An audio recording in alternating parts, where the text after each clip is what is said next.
Good afternoon, once again. Hope the lunch has been a good one. So this session has two parts. The first part is on integrating cost-cutting issues in district development plans. The second part, which will take us to tomorrow, is the one for climate change by target local governments. Most probably, we shall end at the time, at the point where we shall have the practical session. We shall be going through that week of tomorrow. So, my names have been given. I work at the National Planning Authority in the Department of Division of Trade, Production, Trade, and Tourism Planning, where we have 3 programs, that is industrialization, natural resource, climate change, land, management program, and then the poor living development program. Yeah.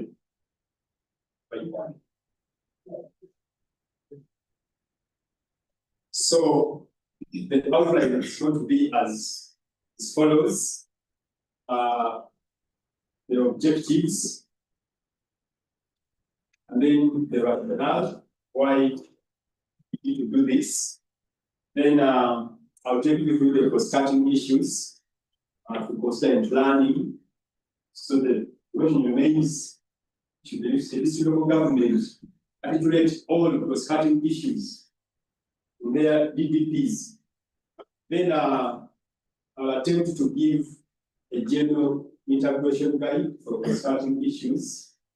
This is just general because there is one, as you shall see, that is being brought by National Planning Authority, for districts have been asking themselves, you have this cost-cutting issue X, Y, Z.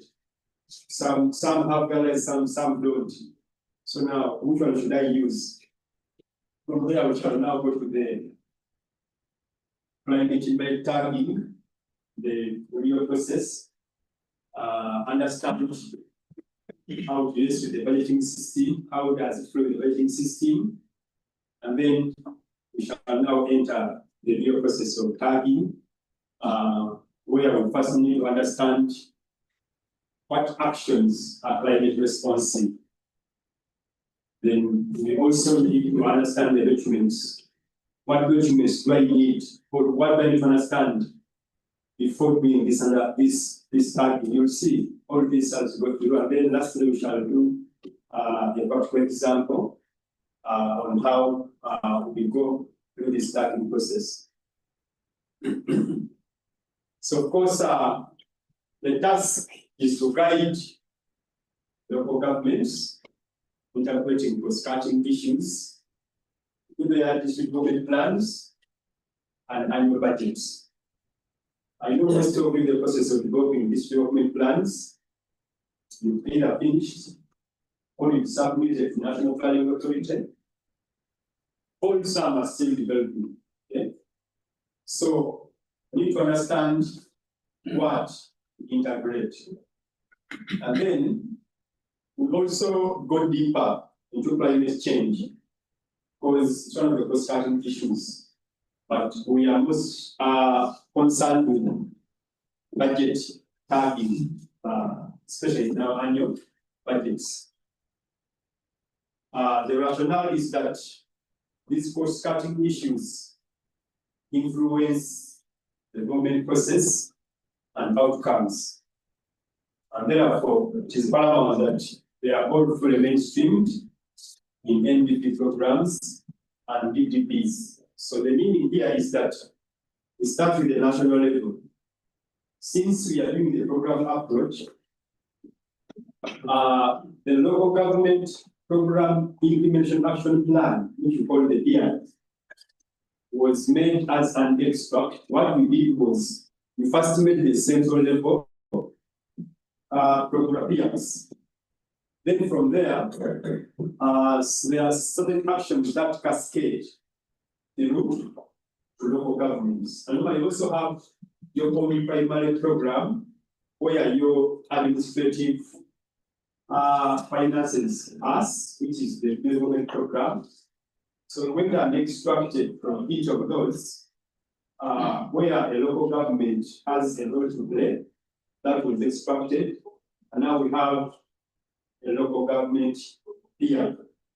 So it is this that, of course, together with other program-specific peers that can guide the way you craft PPPs. A district is like a country, because at national level you must have all programs. So the district, you can't say that this program is relevant unless the natural resource base dictates so. But several programs are applicable at district level, and your integration is almost from it's hard to find a district that has this 50% of the programs integrated in its district plan. So how does climate change influence movement process? First of all, there are interactions. For example, climate change can exacerbate HIV as a cross-cutting issue. Because what does HIV do? It attacks the immune system.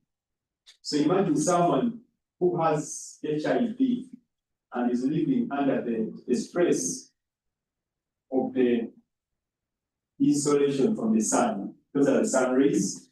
All has famine. So you have HIV and you have famine you are suffering from, which is as a result of what? Climate change. So imagine that interaction. What disasters also? Landslides. So imagine a place that is both vulnerable to landslides, but it's also prone to floods. Now, when both of them happen at the same time, what will happen? You are moving from the hill to come to the lowlands. Also, the lowlands have what? Have floods. So imagine that interaction. Okay?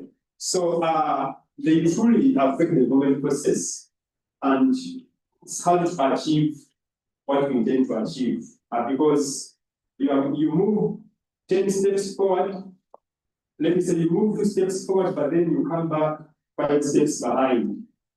Because if your building collapses because of such, you've lost your capital, but you haven't just lost the capital. Imagine you have a bank loan to pay. So even if your building has collapsed, the bank will not say that we have forgiven you. Okay? You have to pay that loan. So you are incurring 2 things: the loss, but also the bank loan you have to pay, and the psychological or emotional pressure, which is even more than any other thing. So,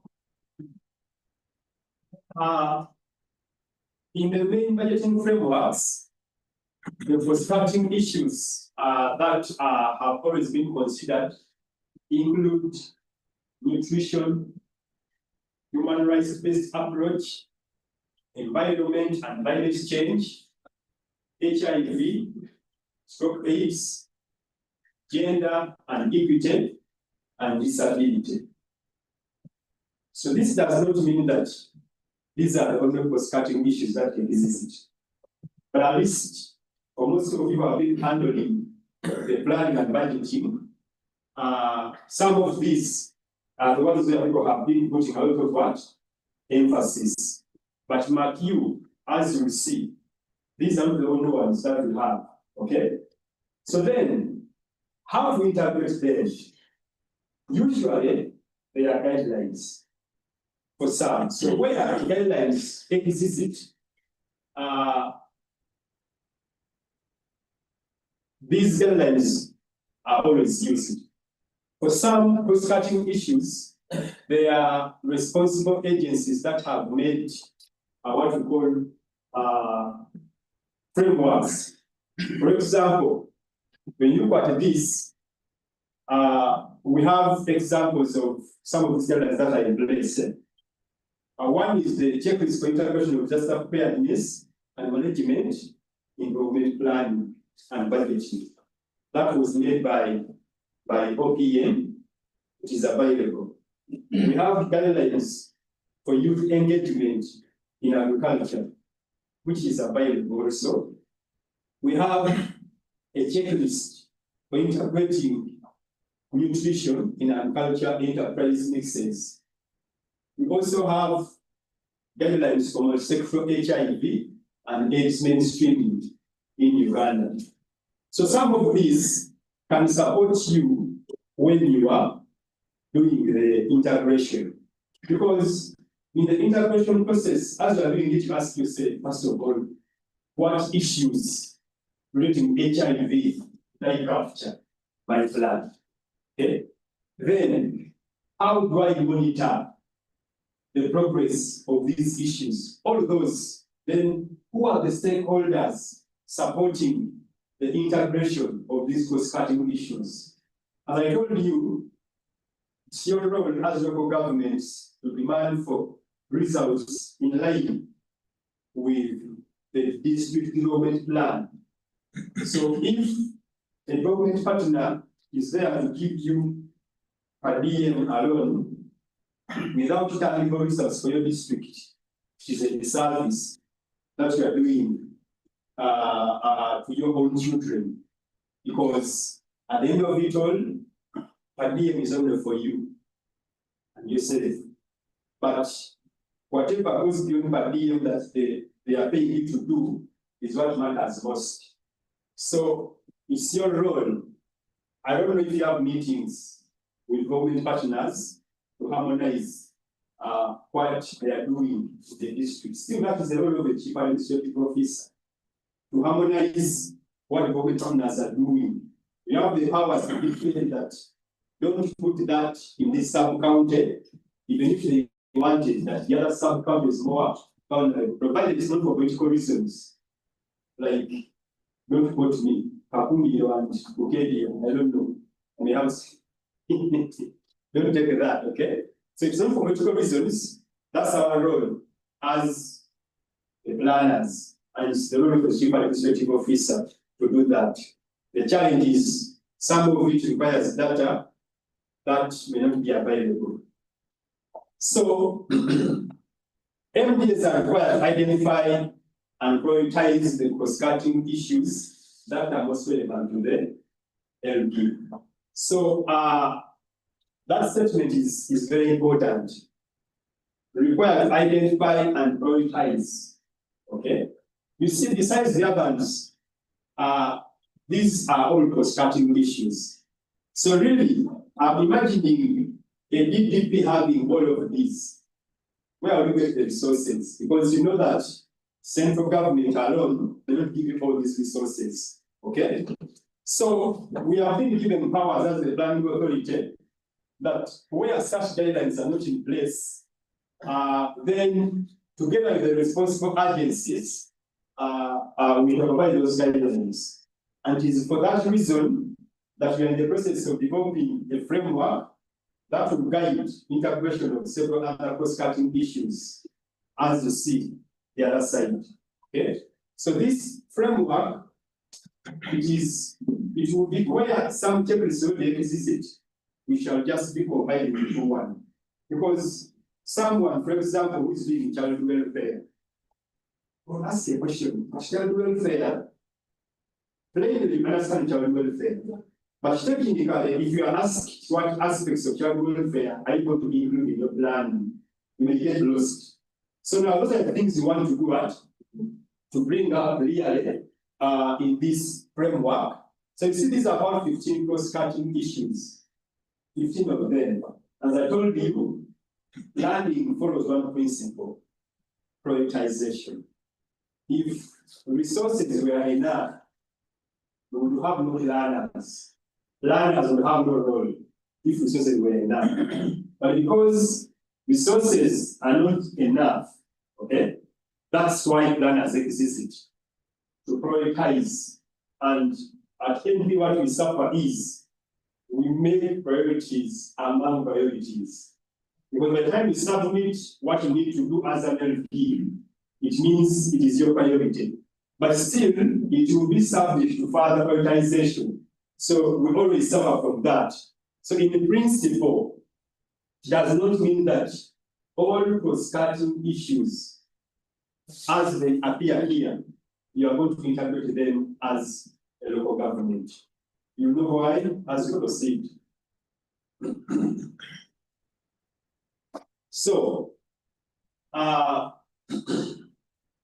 this is now just to show us where we are becoming strong on cross-cutting issues. So this is an extract of paragraphs 80 and 81 of the first BCC, that's the called circular for financial 2026-2027. I am requesting one volunteer to read paragraph 80 and paragraph 81.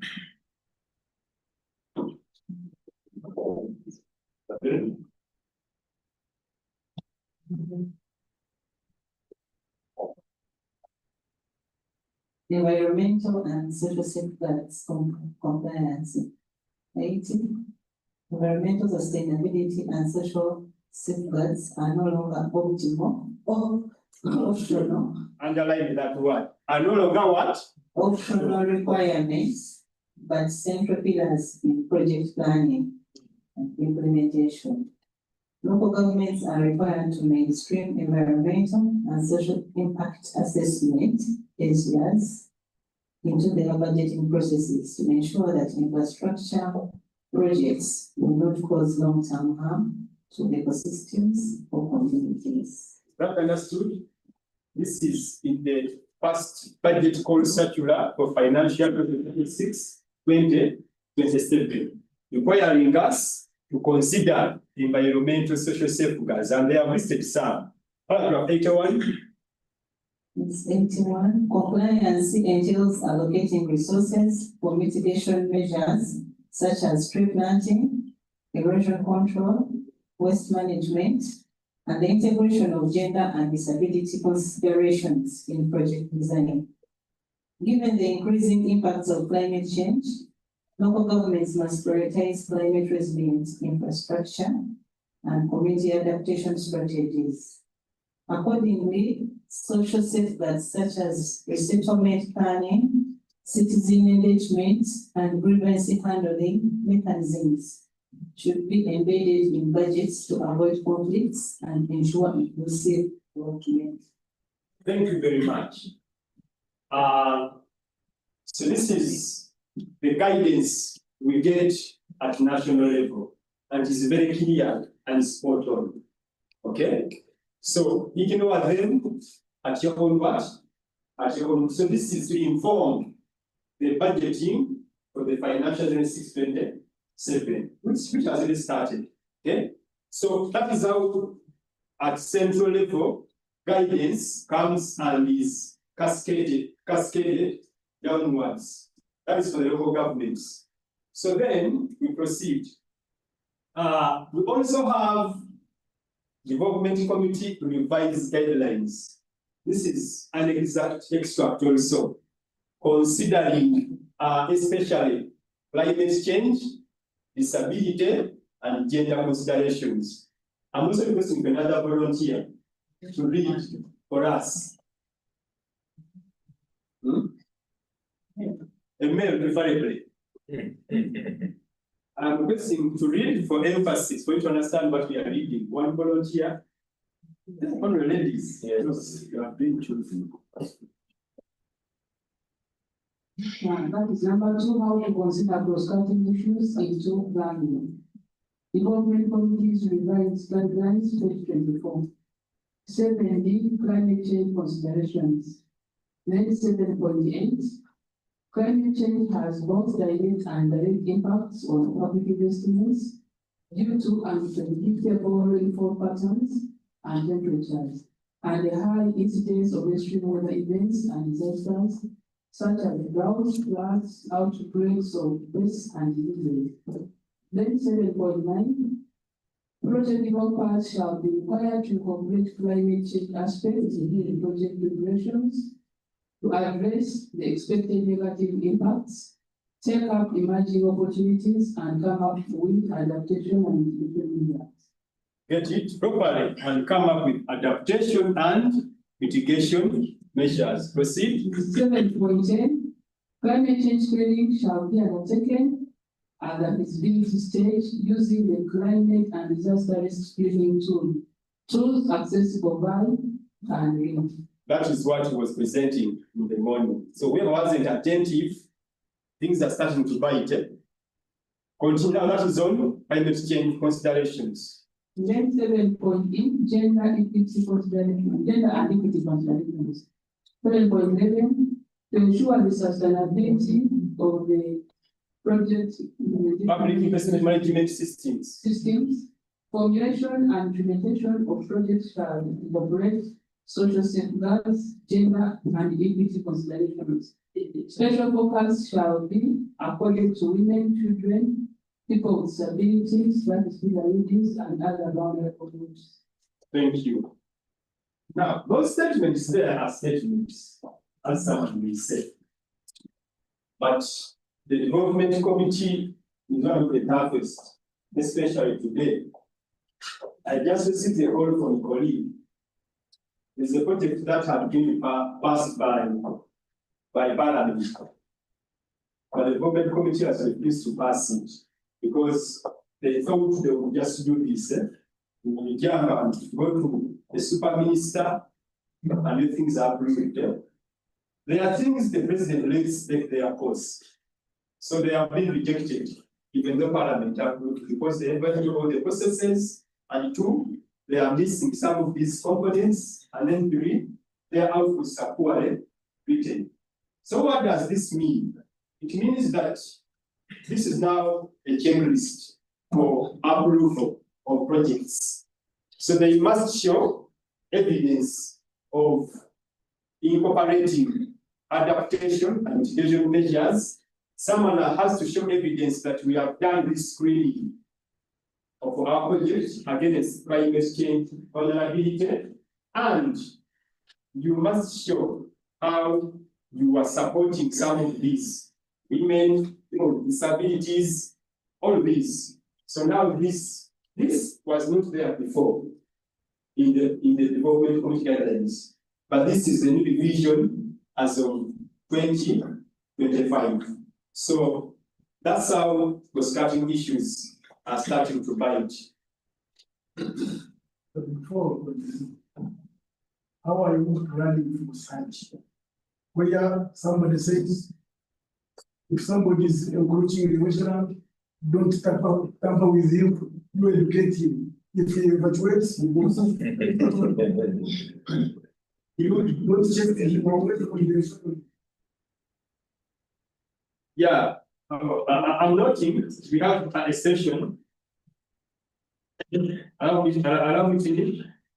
We have a session for this. I will answer what I planned before. I've written it.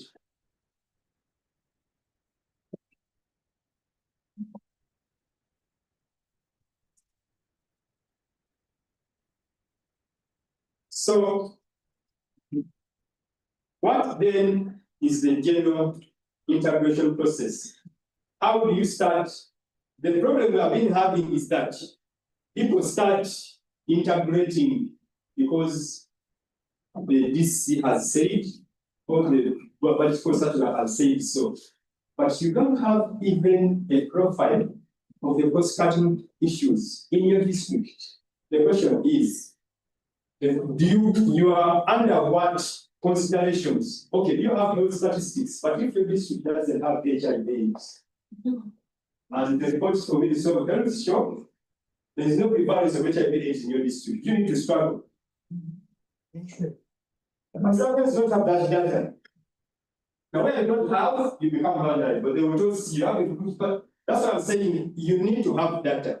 So how do you get data? The first step is develop district level cross-cutting issue profile, mapping to inform quantified risk profile. Without this, they are going to dose you because you will have evidence of not including HIV in your what? BDP if your prevalence is either not there. Okay? You don't need to. You don't need to. If in your district, by chance, you don't have anybody with disabilities and you have complete data on it, you don't need to. Get the point. But sometimes you don't have, and you end up, of what importance is it for you to put a ramp, for example, on this building, and for 10 years, nobody has come to pass on that ramp. It's just an effort. It's an effort, okay? So we are saying, develop a district level cross-cutting issue profile.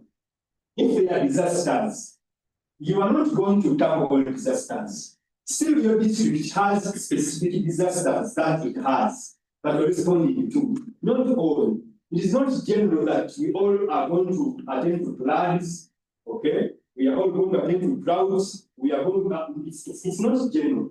And even though the interventions differ, one person's intervention with drought, you could be having a lake or a nearby water body that you just need to distribute it over. But some districts don't even have a what? Any water body they are going to use. So special interventions are what?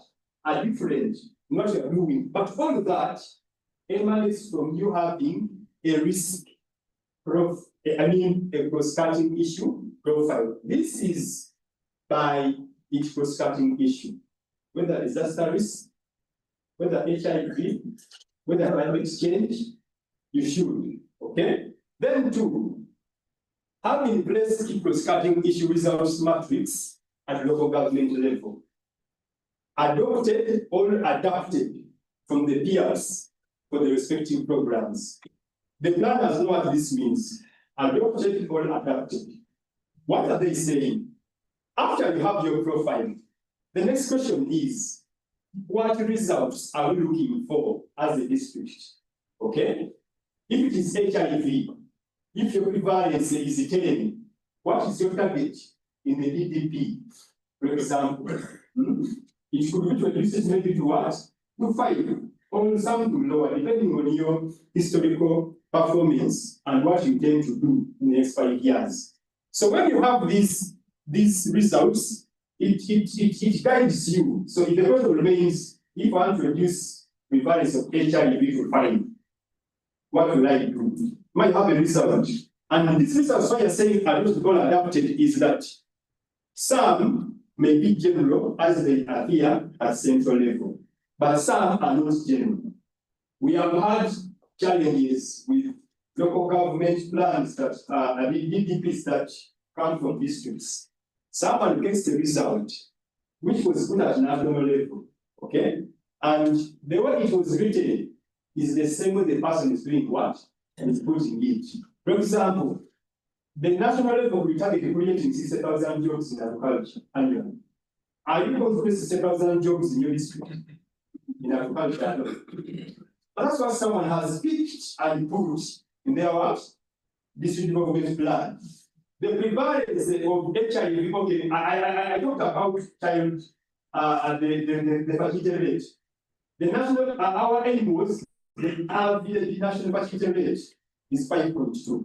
And when we say want to reduce it to 4.4, it does not mean that even you will be easy or Mitoma, you are also going to start from 5.2 to 4.4. You have your district level specific statistics. Perhaps to get that, it is an average of the national performance, but you have your own district statistics that you have to put in PDDs. And this has not been the case. People, I don't know that they have no time, they just copy and paste from the national.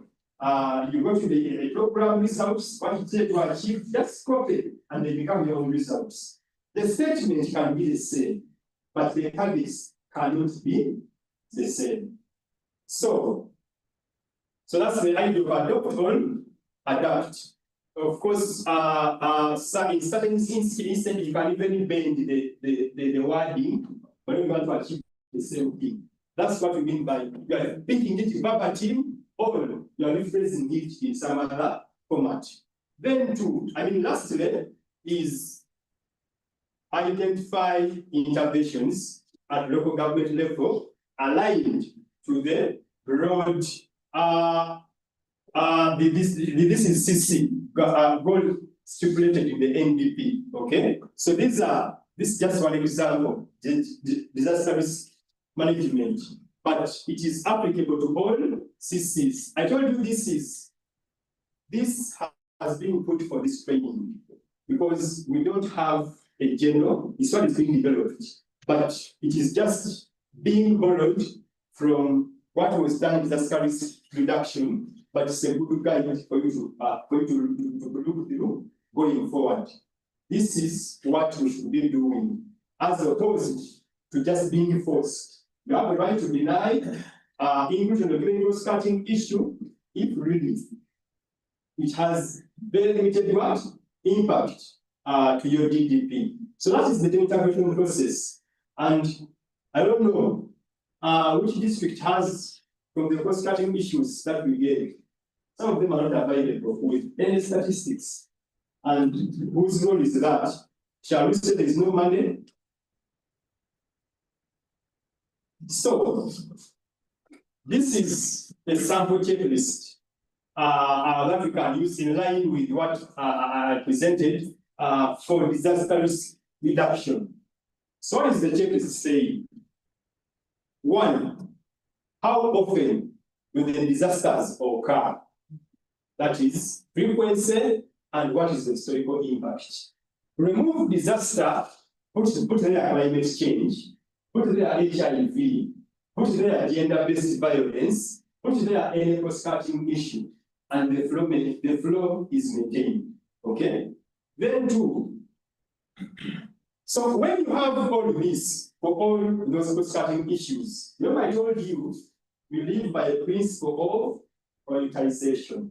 As much as there is that principle also somewhere of leave nobody behind, okay?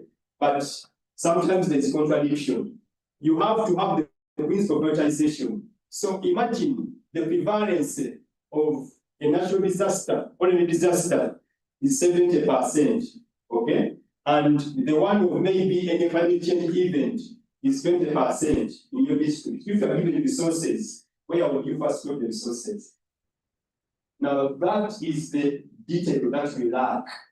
and we end up being puppets what the center says. Include this, I'm not seeing this, I'm not seeing that, I'm not seeing this.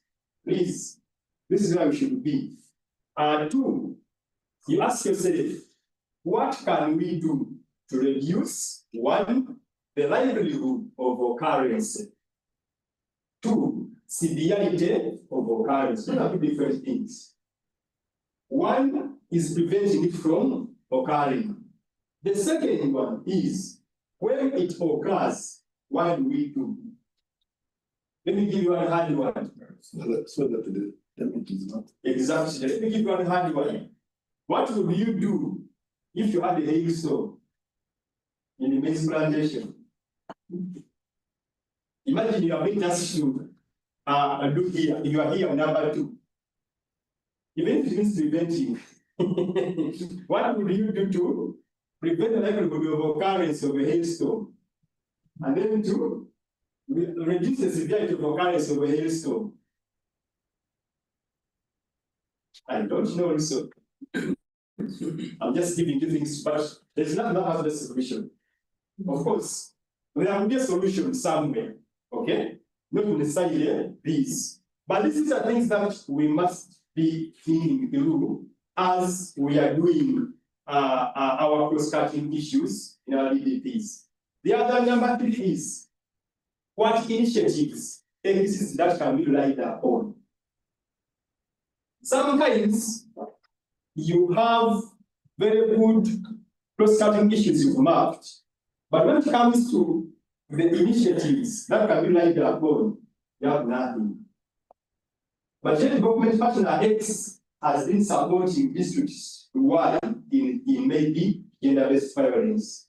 And you can benchmark them, all the of them, and they come to your district. So all this is important to be considered. Then the other one is, who are the actors? So the actors, in, for example, just like risk reduction, they help us in forecasting, anticipatory actions. Those are the things you do to reduce the likelihood of occurrence.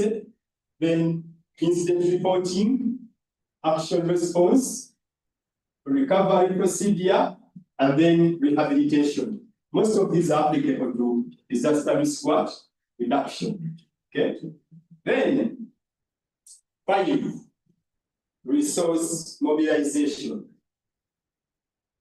Where a cross-cutting issue is very prevalent in your district, which is upon you, even if maybe government is not funding it, all do, it is upon you in the districts to do resource mobilization. It means telling people to stop funding certain thing X to ensure that you achieve this cross-cutting issue Y. It is your role to achieve this as an individual local government. Okay, so this is capacity at all levels where you explore potential financing sources. We have government partners that are willing to support. For information, if you are to analyze the budget of cost-cutting issues, most of which is donor driven, then this is a government partner what? Driven. So, in other words, there are several government partners who would want to support you in cost-cutting issues. Sometimes it depends on how connected you are, as you know. But these are things we are looking through as we are making our checklist. Then lastly, is there an monitoring framework from local governments to national level? Because this is public resource. Whenever you are spending resource as a public officer, not that M&E has to eat you, whether you want it or not.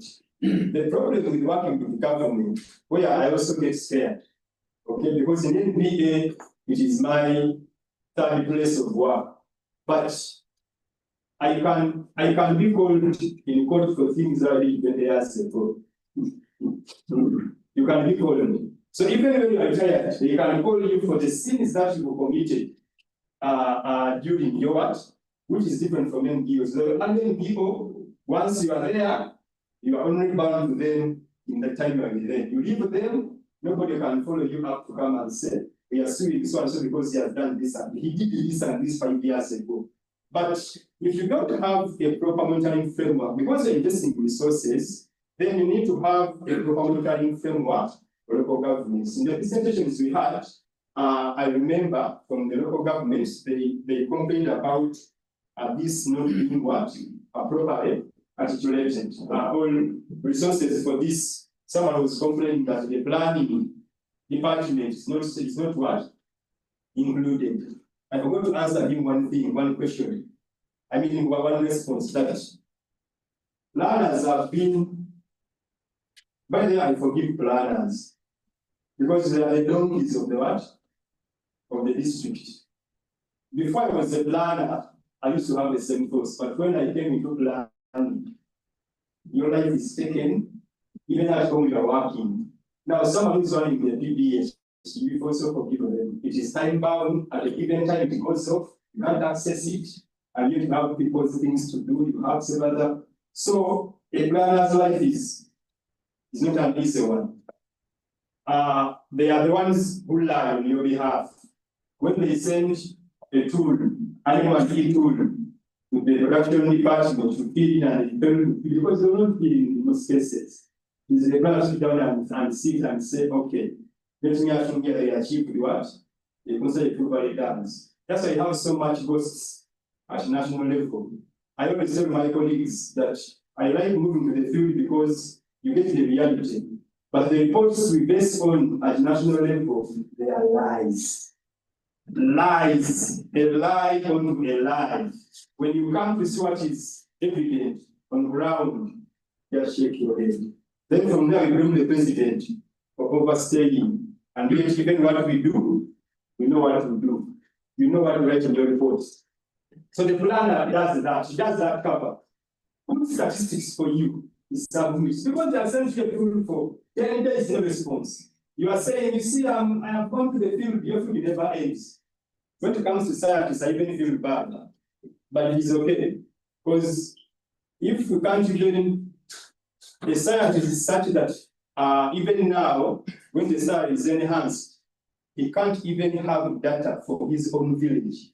Until you have I know you have no fuel, you may have no fuel to move to the entire district. But even in your village, you need to move in your village. You know how many farmers you have in your village. If you are past someone in the health sector, you need to feel to move and understand how many health centers are in your sub-county. And that in the quarter, you can't use that statistics and tell people, you see, we have no money for logistics. And your salary was enhanced. We shall continue lowering the government down. But our service. So the M1E framework is very important. Where national parameters exist, there are always a good benchmark we use as we are moving on in our checklist. This is a sample checklist that I have said you can apply to any cross-cutting issue of interest. So then, as you look at the other checklists, some of these are the guiding questions. CCI is cross-cutting issue. Cross-cutting issue committees in place. We are not where we've gone wrong is thinking that we are going to have a committee for each cross-cutting issue. So if I may ask a natural resource officer, how many, because he has to run things of disaster, he has to run things of climate change, he has to run things of what? But it's one person.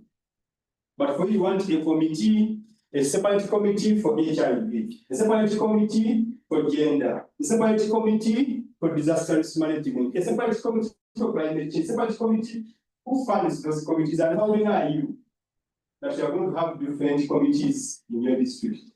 So sometimes there is a merger.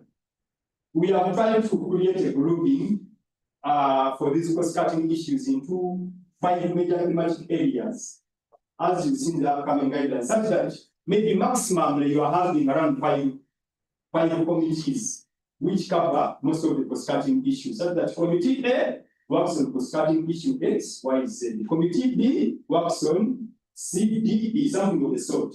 But some of these are not in place, and even when they are in place, they don't sit. Because what is the role of a committee if it doesn't sit? There's no sitting. Some of these, they use people at the center of the district, where, according to your description, you are supposed to come to work.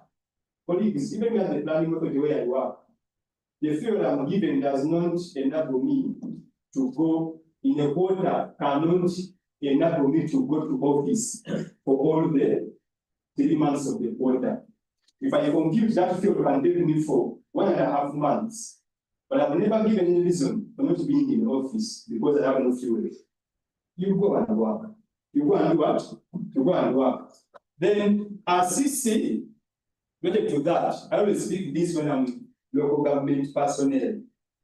What image are we giving to the children we are grooming? A person working in local government, majority, not all, are people who leave home at 10 a.m. to go to office and work, and by 4, they are back. So you have a child you are grooming to work hard, but this child has that remembrance in his head that no, don't worry, with the local government or with the government, okay, but don't say with the government, because you tell them about the government. But no, with the government, you have to, you can go to office at 10 and you work for 3 days in a week and it is okay. And the salary comes. And those are we call them the future presidents of tomorrow. Those are the future leaders. We start an upbringing. What do you think we are bringing? Don't blame them for whatever will happen later in your retirement. Then CCI committees functional. If not, what is in their functionality? Is there an officer in charge of any cross-cutting issue at the local government level? So here, we have said you are not going to have an officer for each cross-cutting issue. Take it from me. Go group yourselves into those that you can. You shall provide guidance, as I told you. The document may come out maybe 2 months later, but that doesn't stop you from thinking proactive. You, as the district technical people. Then, cross-cutting issues in the strategic plan representative from parish to district level, or you sat down and consider one sub-county. Okay? Because a district government plan is an amalgamation of what is in so many parishes. You may find that one thing is only in one parish, but if its impacts are high, consider it. If the impacts are low, look at what is in other parishes. So all of this is to help you to do prioritization, because the resource can never be enough. That one, even America. You think Americans have enough resource? Why do you think they bring it to us? Why they are stopping some funding is they are seeing their benefit. And now, by the way, they are moving more into food security. They are running away from climate change because they are seeing them benefiting. But you know what they do with food security? The food they give comes from America. The oil they distribute is made by the USA. The flag you are going to use is coming from where? So who is thinking ahead? Then, what is the alignment to regional planning framework if there is it? Okay. This may not be applicable to your region. It has been applicable to regions like Buketi that have developed a regional development plan and Karamoja. But as an achievement in NDP4, we are going to develop regional specific development plans. And then, what is the alignment with the national policies? Remove DRA and put CCI. What is the alignment with the national policies and any plan if they exist? As you see when you are doing climate budget targeting, is that you will have to make reference to the existing policies, because that's what runs your country, not someone coming from nowhere and imposes something on you. Then What is added to the national planning framework? These are usually the NDPs. Okay? And lastly, do not forget the principle of prioritization. Do not forget the principle of prioritization.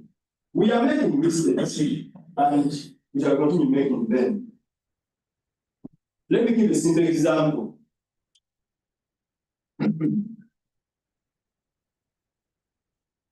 What you do is this. You have 10 million and give 1 million to each person or to each district. What will they do with it? It will end up in some of the movements that both fall at both words. And someone will be, yeah, as I was moving, the money became finished. It is over. But each local government has received 1 million. Now imagine you say no. But this time around for this, let's do it for 2 local governments. Let's give each of them 5 million. You are saying for this financial year, let's give this local government 5 million to do this. And remember that you do what? You monitor. Next financial year, do the same. Take local government, some out, do the same. But we think this is not applicable and we are losing it.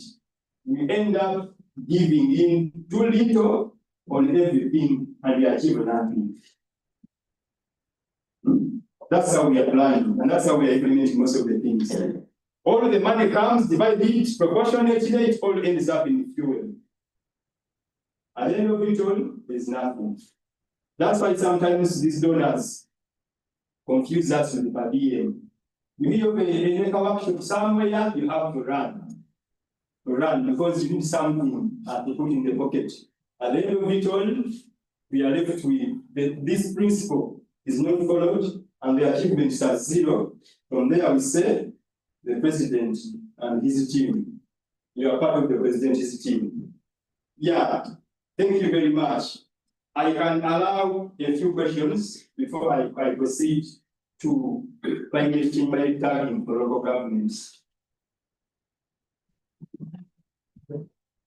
Just as a brief commercial break of 5 minutes. Is there someone who does stretching who can take us through the stretching 5 minutes? A volunteer, it will be good. No, we can first stretch a bit. Who's good at stretching? You. How did you do? How did you do? No, I'm saying because some colleagues, the food was working on them.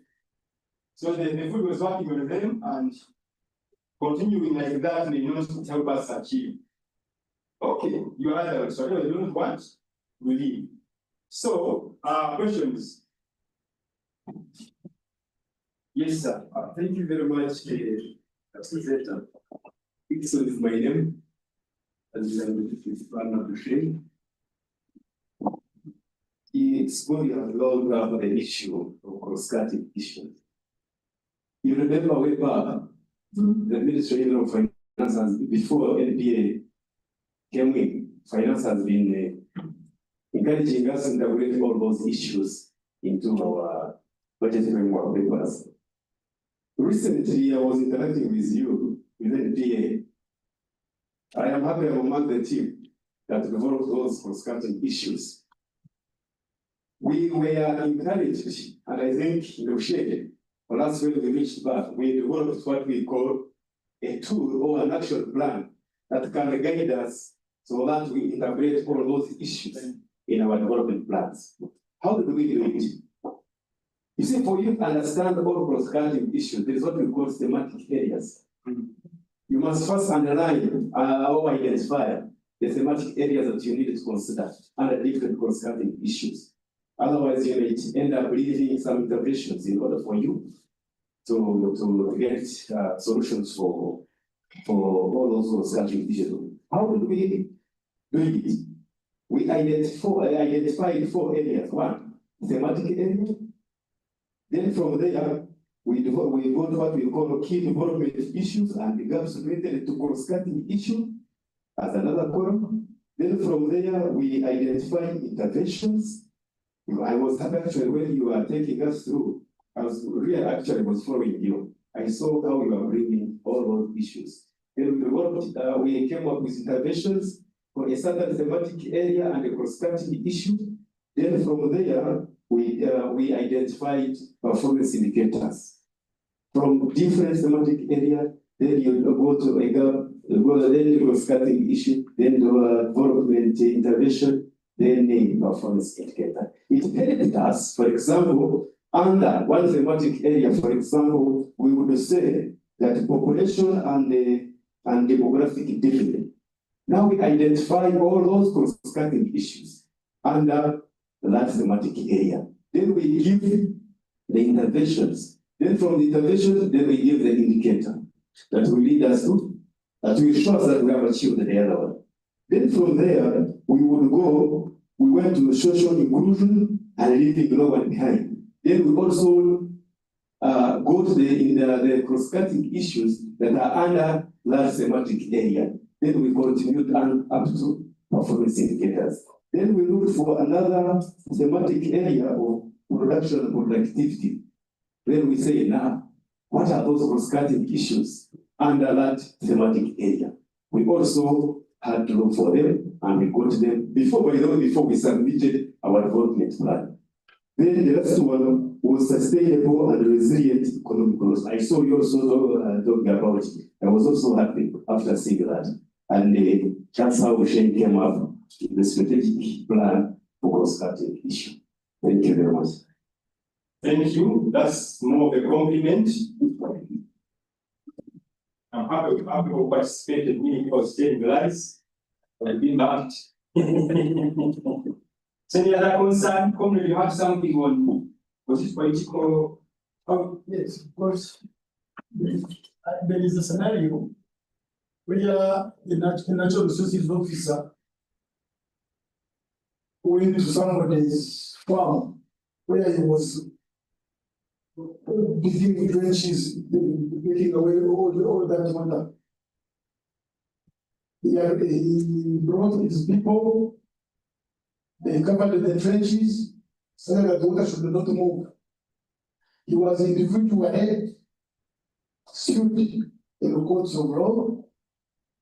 The case was decided that the natural resources officer was doing his duty when he had the right to cover the trenches, and that the farmer should be the farmer is advised to leave the swamp. That's how court decided. Then the following day, the farmer brought the other scientist and spread the remaining part of the swamp. The whole swamp was covered. And there are any rules which can be implemented against those people who are abusing the climate. Thank you for that very good and pertinent question. Certainly, move back.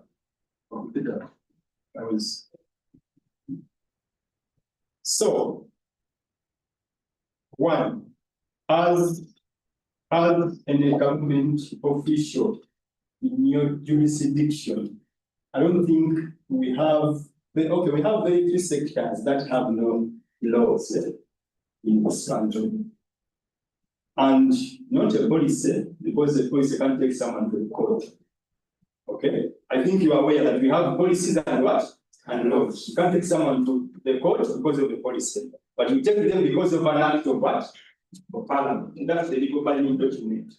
So, one thing that I was meaning here is that you have to understand the legal framework surrounding what you are doing. For example, someone doing a cross-cutting issue on gender-based violence, for example, you must know the legal framework that if I go to the police, or maybe the first, because some of them, even the police does nothing, they just fight for your recommendation, go to the court, so then others, the police does what? The arrest. So the first point is understanding the legal framework. Where we have played a service is that the top cadres, all the old cadres have not put proper the young ones in pipeline about the legal and regulatory framework. So someone comes with his fresh knowledge from school. Some of them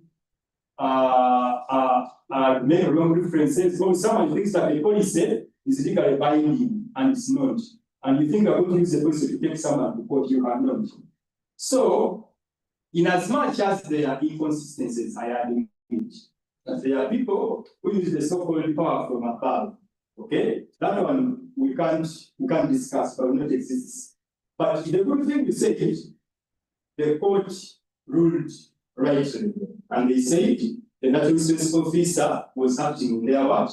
In their powers, which was a good case. Now that would mean that person who did that again is suable. Is suable of what he did again. Is suable by the community, because it is very hard for you to one person to win in the community forever. At one point there is a weakness that you have, and the community will be against you. Now, where are we deficient sometimes of the law? Is that some people, even because someone has a gun, will come and toss you and give you a wrong interpretation of the law. Okay? There is a friend who was telling you a story. A lady, a man had taken these drugs, and then he wanted to come and they call it, which is the Department of Rape, for the other which is what? Rape. So the guy came with his drugs and was forcing himself on the what? On the lady. The lady good enough was muscular enough. So she fought and hit the guy. She had a bottle down the what? Down the bed. I was told to sleep with at least a bang under my bed. So nowadays I sleep with one. So this one had a bottle and hit this guy, but hit him on the hand. Yeah? So when the guy realized that the lady was muscular, he was trying to run. So the lady pulled him and put him down. So when he put him down now, because the door was open, people were hearing and they came to rescue. Now, one colleague who is known in the village came and said, okay, now this man is the one who is doing this. Okay, first tie him. So they tied him. After some time, they said, but okay, release him to go. Let him go, we shall handle that tomorrow. Let's now, we shall handle that tomorrow. Let him go, you go, we shall look for you tomorrow. Now, tomorrow, when tomorrow came, the woman went to police and they told him, what is the suspect? But you see, the other one told him to go. They had tied him with the ropes. They had to get the one who told him to do what? To go. And he had to go to cell. Let me please produce the suspect. Don't show that even the other person who was released because he was doing, he had done bad things. He ran, nobody knew where he had gone. So he ended up serving a punishment that was not his, yet he just come to rescue. But one thing is that there are inconsistencies, but let's understand the legal framework. There are not too many. If it's a subject matter specialist, and it's not the role of the cow to know that, but it's you to support the cow, for example, in knowing that. Our ED is not an expert in everything, but we sit with him for just 1 hour explaining to him. He understands very fast and he will even be better than you. So the first thing is understanding the legal framework surrounding what we are doing and knowing what is suable, how do I sue, how do I work with the police in this regard. But I've told you, I don't rule out the fact that we have there in the center, we say we have Gambano. What that means. That I don't disregard that fact, but you do your part. Any other concern? I just wanted to say something similar, but it's different from the power. In many cases of the kind of evictions and the arrests of people who abuse wetlands and other natural resources, I have found that the biggest problem is with us, the officers. Sometimes you reach and you are threatened And when you are saving, sometimes in ports, and someone decides to leave. So I would have wanted to know the guy who insisted and saved the situation, so that we note him in the books of Guinness for the wetland protection. However, in Uganda particularly, we have one big other problem about natural resource protection, and this is the Land Act. You see, the guy, after he has been, his stretches had been covered. In other countries, he would have even been transferred to another place. In Rwanda, if that happens, they transfer you to another district. You are in so they take you to Karamoto. Because it's government which allocates where you can be. In Tanzania, it is the same thing. In Kenya, they transfer you after they have already put you in prison for some good time. But here in Uganda, the trenches have been covered. Now he's spraying and buying the remaining of the wetland. Now, this is an area where our communities must be aware, equipped with the laws and the importance of wetlands. If they know the laws, that the wetlands are for the communities and not for individuals, they will fight alongside the officer who is fighting on their behalf. I thank you. Oh, thank you, comrades. Good to meet adult people. So now, in relation to that, does the Land Act give any powers for the district local governments to make bylaws on agriculture? So I think the bylaw of the district will be the one to operationalize what you are meaning. If it does, I'm not aware. I'm just thinking of the But I thank you for your submissions. If you don't have any other, let's proceed to climate change by the target, because I'm not fit for 10 minutes. No, there will be fewer, don't worry.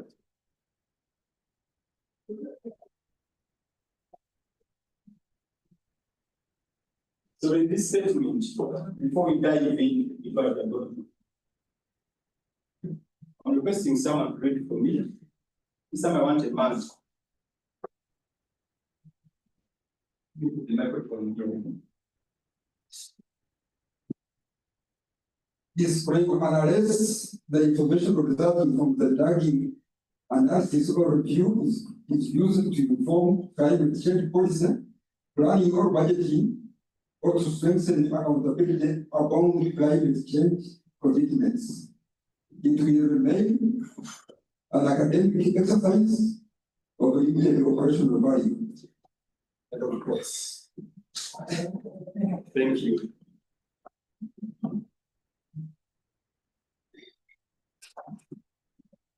So we are all actors. That's why before I say climate action starts with us. Before we blame politicians, before we blame finance, and just make a self-reflection. You are here because of this, let me say climate change. It's one of the reasons why you are here. But really, what have you done as you to be climate smart? Just you as a person. What have you done as you? The reflection is yours, it's not to be disclosed. That's what we are saying. Unless whatever we are going to discuss, okay, is used to inform policy, planning, budgeting, or to strengthen accountability relating to climate change, commitments, whatever we are doing remains an academic exercise of limited operational value. That is where we are with climate change.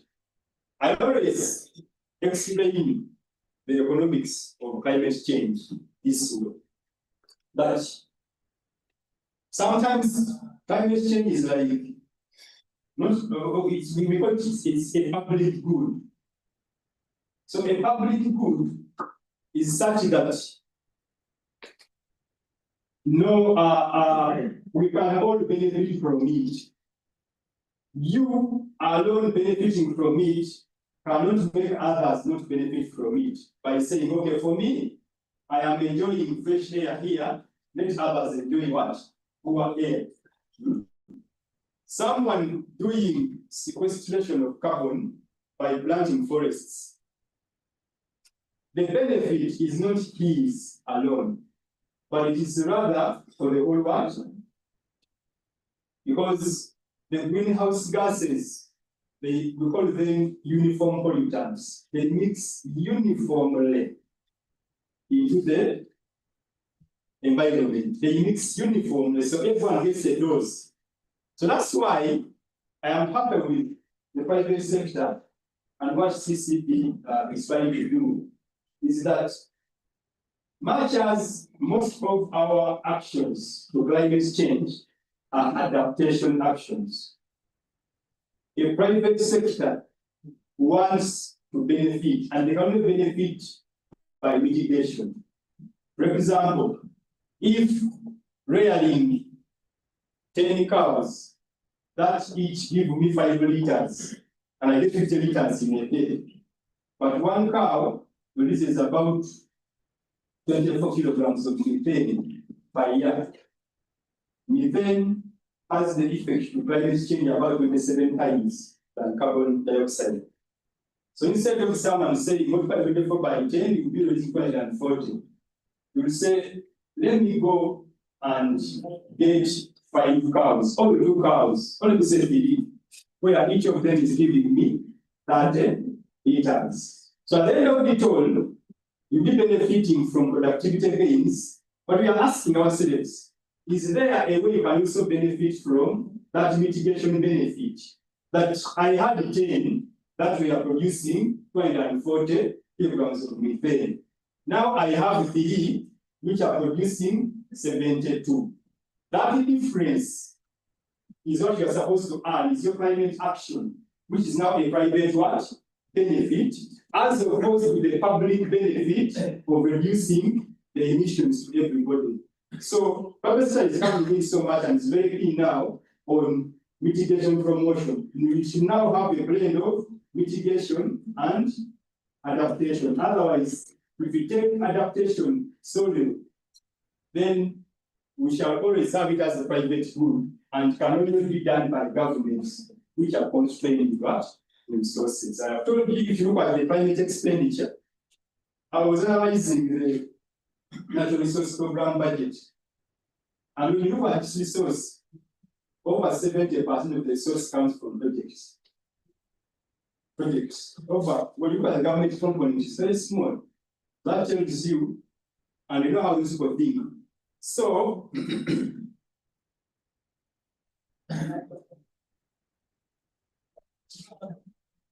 about 3 years ago, 2 budget outputs were created on the IFMS and the program-based budgeting system. So these codes were climate change and mitigation, which is called 0 and 89, and climate change adaptation, which is 0 and 90.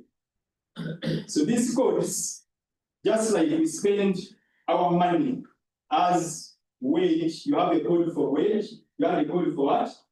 We have a code for non-wage. You just spend the money, and at the end of it all, go to that code and start it as wage or non-wage. Even amongst that, there are still further what? Subdivisions. The people running the PBS not what level. This is when you look at the level, the number of digits it has. So we have succeeded in doing that. And here, mitigation is simply prevent, reduce, reuse, recycle, recover, dispose. Prevent, reuse, reduce, recycle, recover, and dispose. Most of these are in these diagrams, as you see. Okay? This one is waste segregation. The West people know the colors of this, but most of us have one color. It's mostly black. But we have green, we have blue, we have black. They mean something. Okay? Yeah, and yellow. So it's not here, and yellow actually, yeah. Mostly in the yeah. So you can see what is being done here. This is all mitigation. We are using solar energy to, these are carbon sinks. Okay? That's what you're seeing here. That's mitigation. Some of these terms look simple, but from the interaction, we had an exercise 2 weeks ago when we were identifying actions for tagging as mitigation or adaptation in the program heads at NbS and some local government, some central level people from major ministries like water, MAIF, energy. That's the realize that these technologies are not as simple as we think. So I'm labeling to ensure that you go here when you know adaptation and what? Mitigation, that you can explain it any time. Okay? So you see here, this is adaptation. This is a picture of a cow feeding on what? In the grass. It's an adaptation measure. You can see rainwater harvesting, all those. Okay? We are doing this to adapt to the effects of what? The drought. Okay? So, in regards to the climate change by tagging, the National Planning Authority revised program implementation action plans to mainstream the climate change interventions. And I've told you we have done it at central level, we have done it for all periods. What is pending now is, what does that mean? I'm not using my computer, I'll be showing you some of these things, but I can't do this when I'm online. So you have to use the other thing. But tomorrow, we may have to use my computer because the software for the session we are going to use on this computer. So, tagging, we have programs that run, for those who know how the layout of the programs is, the program sheets. We have an objective, we have an intervention, the column for an objective, column for intervention. Then from intervention, you go to actions. From actions, you go to the budget, you go to the targets. Now add another column for each action for people to either call it climate mitigation, if the action is for climate mitigation, or climate adaptation, if it's climate adaptation, or not applicable if it's not. The challenge we've had is that there are some that are cross-cutting in nature that are either 50% adaptation and 50% mitigation. So because our coding that we have as of now only has two, either adaptation or mitigation. So where something has both benefits, you choose where to put it where you feel it is contributing more. Okay? That's the dilemma, but that's what we have now, because revising it is not simple. Even achieving that was a challenge. So we expect that this will guide further integration of climate change actions into the district development plans, such that when you go to the PPS, you'll have those actions mapped already, and yours as the plan is to pick it and put it where it is applicable to your annual budget. So,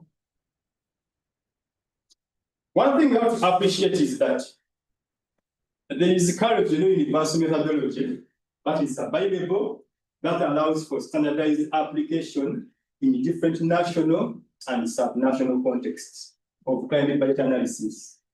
Plus, you have two codes, adaptation and mitigation.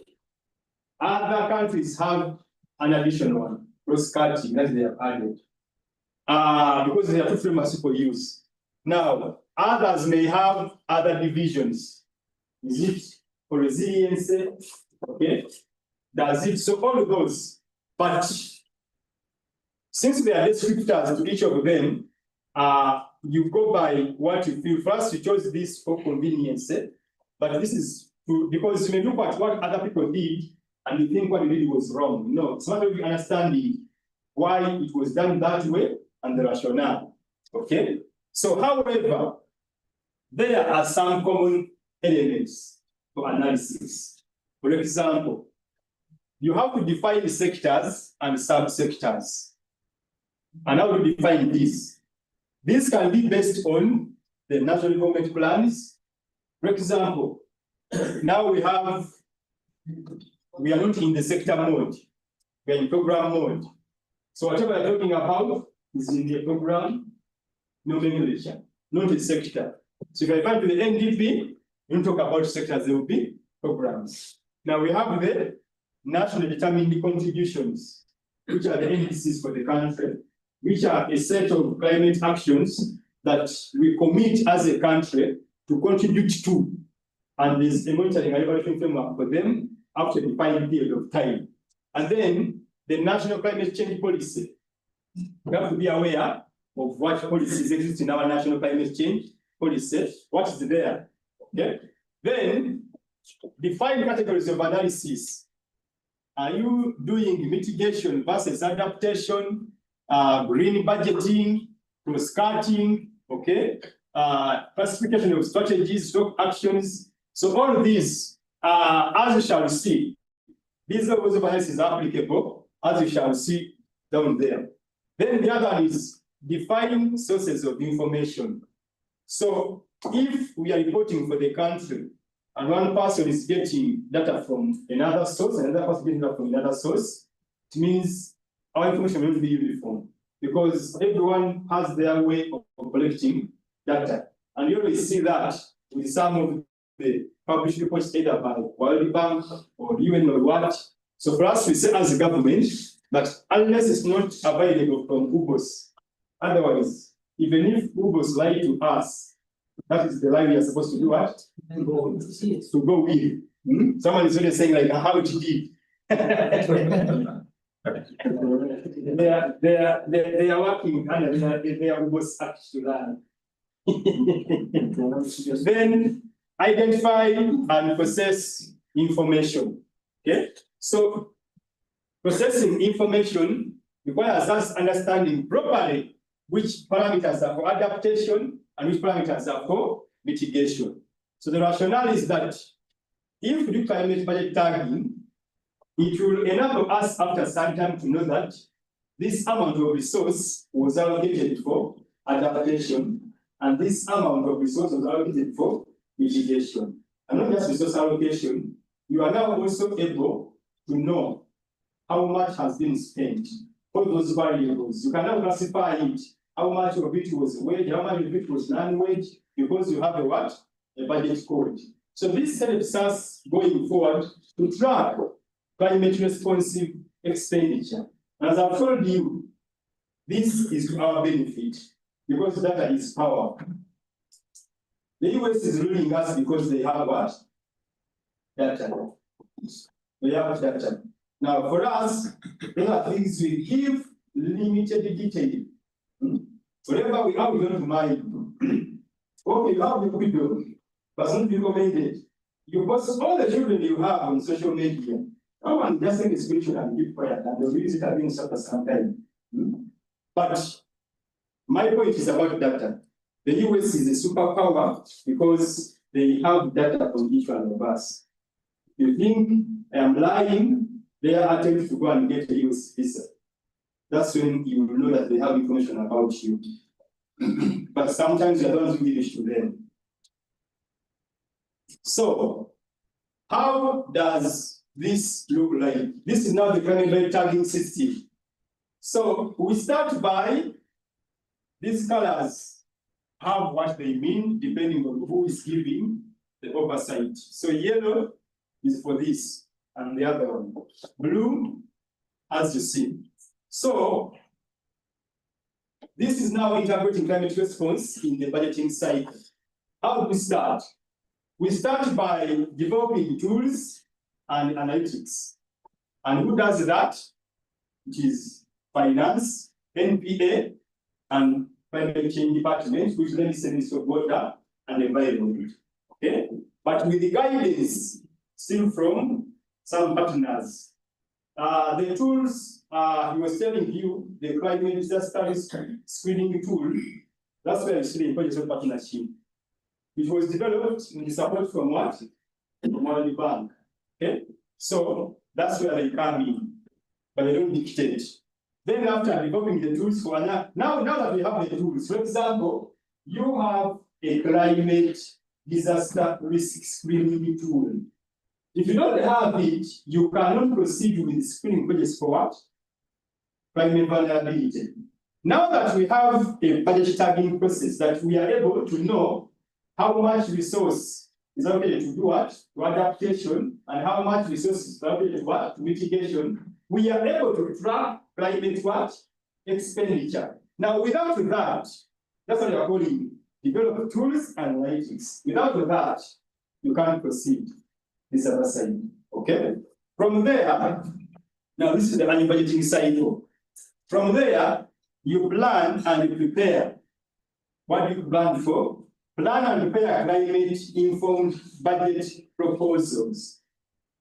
Now, these proposals are taking care of some of these risk screening and climate-informed program planning. It means you screen several things for risks. Climate change expenditure tagging. Okay? All of these come from the tools you have for analysis. The fewer tools you have, the little you can do here. So this is where these people who are doing this, the oversight, okay, have to be so much proactive to ensure that we have the right tools for analysis. Then from there, we go for the analysis, which is still, so, and you saw the ones doing this is they are the NbS and the local governments themselves.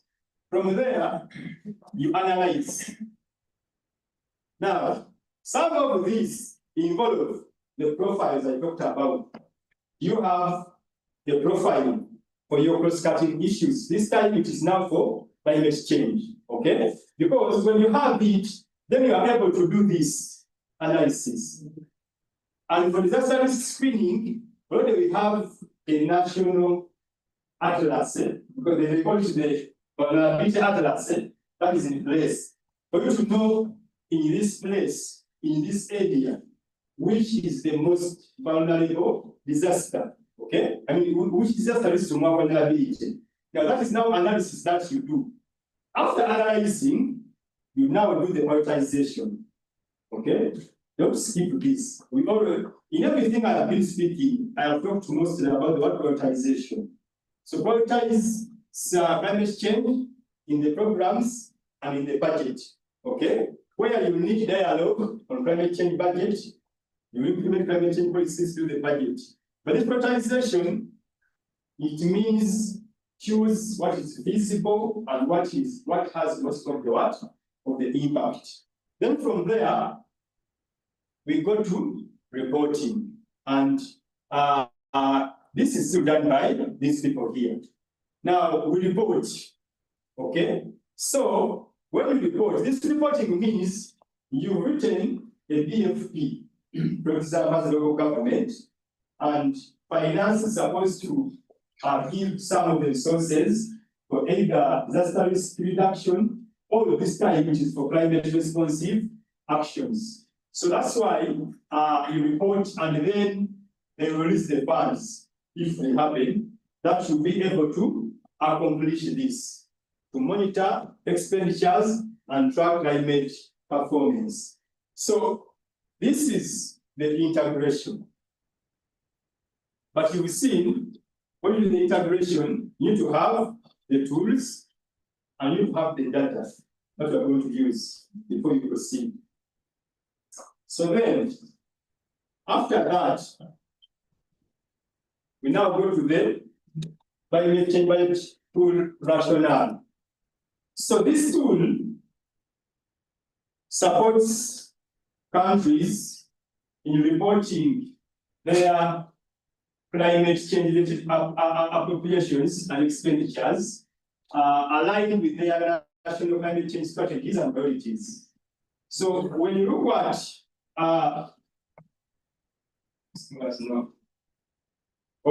when you look at the climate change, that last sentence, national climate change strategies and priorities, it means no donor is going to come and dictate for you what to do. What? Because we have a different profile for climate-related actions and maybe impacts, then whatever you do should be what is in line with your district local government. So the major outcome of budget tagging is it promotes coherence and convergence across policies and programs. It facilitates policy. We are only able to talk about carbon financing if we can have data about it. If there is no data about the emissions that you are either supporting to sink or that you are reducing yourself by having fewer animals, then we can't. But this, we are here because now as the country, we are able to say we have spent this much on adaptation and mitigation. Even under that, we are able to know that under adaptation, we have spent a lot of resources on this. Okay? So then, after that, we strengthen the country capacity to access, administer, and coordinate domestic and international climate financing by clarifying the scope of climate response. The colleague in the morning talked about the climate finance unit in the Ministry of Finance, whose major role is mobilizing resources for climate action. And then lastly, informs the public about the allocation of climate response. You are now able to say no, but why is it getting 20 billion on climate action? And yes, for us, we are getting 5 billion, and we experience more of the climate impacts than them. So this is all the reason for doing the what? The tagging.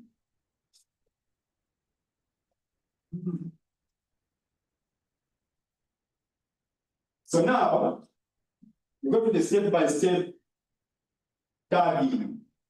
Okay? But before we go there, I said we need to understand mitigation and adaptation. So the question, remember, you have a program, you have a project, and you have an output. Sometimes it is only an action in the output that is climate response, but not the whole what? Project. Sometimes the whole project is what? Climate smart responsive. Like this is the nomenclature. We are talking in the morning about the climate smart agricultural transformation project. So that one, the whole project is tagged as what? Climate what? Climate responsive. Okay? Sometimes it can be the program. Not if you have one single program that is fully, but you would assume that the natural resource program is among the programs of the NDP that is fully, that you get over 90% of the actions that are there are either for adaptation or mitigation. So with that, it gives us the layers of what? Of tagging. It means I can tag the whole program, I can tag the whole project, I can tag an output. But now NDP4, why here we stopped at output? The architecture of this has been based on the NDP theory. And NDP3 in the BBS, the list code was at output what? Output level. But now NDP4 is in the architecture. The last code is at what? Action. So that's why here now I'll put action. Okay? And mark you, we haven't yet put the target, the actions that we are targeted 2 weeks ago are not yet into the BBS. So still most of the architecture we are still using is the NDP3 architecture, but hope you understand. Okay? So then, after you have been going through this, for example, does it have a technical document that can be used as a reference? Because sometimes don't take people's words. Me, I've learned. And now with the AI, then I can lie, I use it, but you can lie. You don't have the, if you can't refer to documents, you will take garbage and go do nothing at you. That's right. Something to compare with. So, you must have a technical document to refer to before you continue. If I'm here telling you about NbS+Prt2 project, those documents are pretty available. Okay? Now, the first question, as I've been speaking, is the objective or goal of this, whether program, project, output, or action, is it explicitly articulate on adaptation or mitigation? Okay. Then this is where I have to clearly understand what adaptation means and what mitigation means explicitly. Remember, as a rule of thumb, to adapt, I am trying to cope up with the effects of what? Of climate change. So everything I am doing, I am trying to cope up with the flood. I am bringing a boat to sail to navigate here because the place has done what? Has flooded. So that's an action on adaptation. I am harvesting water because of the dry spell. That is what? Adaptation. But mitigation, as you see, you are recycling, like we do for waste, meaning you are reducing the release of what? The greenhouse gas. Or you are actually helping absorb the greenhouse gas that is released. There's a third one, as you see. So if yes, okay, so imagine it is all attitude on whether adaptation or mitigation. If yes, then tag the entire budget as climate responsive. So for example, I am ready to tag the climate smart agriculture project, the entire budget as climate what? Responsive. But that does not mean that I am going to do that for the local government grant that we get. We realize that all of it as it comes, not all of it is for what? So then I have to dig deep and ask yourself, to what level, what is the most of disaggregation that I can get this adaptation or mitigation actions? Okay? Now, if no, it doesn't mean that you stop there. Because remember, you can only say no and you don't proceed if you are at action level. Because that will be the smallest what you need. But if it's a project, if it's a program, a project, even if it's not, by you looking at the objective and what you never know, there will be something down there. Okay? So if no, are there any activities that directly address climate change? That's the question I'm asking now. If no.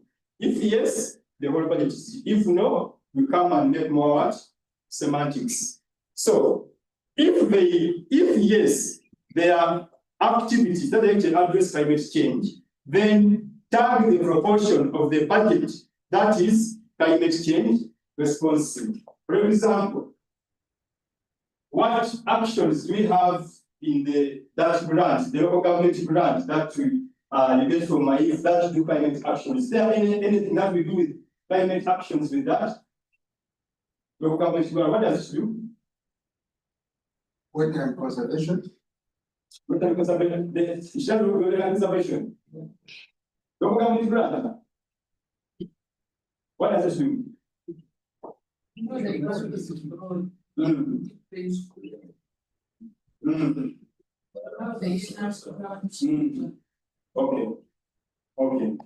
Okay, fine. But there are some also. So here the point is, imagine I'm at the local government grant, looking at it. By looking at this one, local government grant, someone will be saying there's no climate what? When I start breaking down, what are the things you are trying to do? That break down until the level when you achieve the climate what? Responsiveness. But we shall not tag everything not responsive. Okay? Now, if no, then not tag. If you go up to activity level and you don't see anything, okay, climate related. It's neither aimed at promoting resilience, neither is it aimed at reducing greenhouse gas emissions. Then, if that's the case, you do not start. So that's the process we go through. Okay? There are questions we ask ourselves. Okay? That how disaggregated are the budget data? The first time we did this, we suffered, especially with, it was more and Maif, where they would amalgamate things.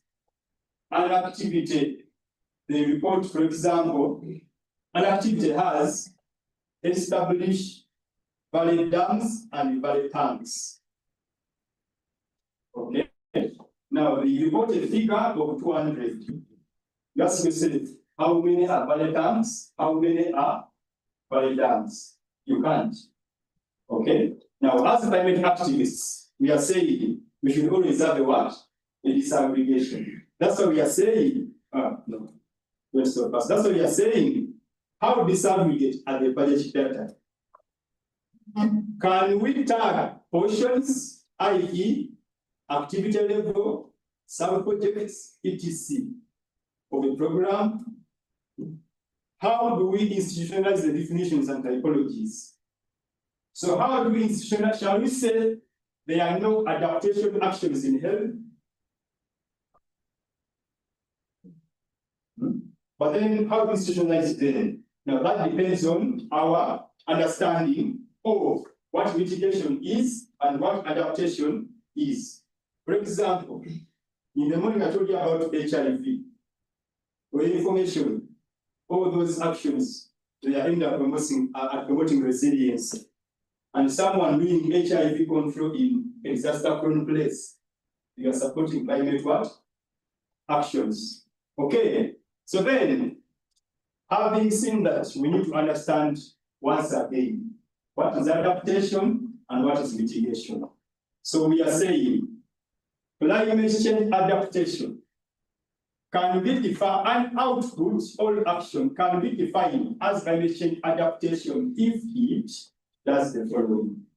1, reduces the exposure and or sensitivity of human or natural systems to the impacts of climate change and climate variability.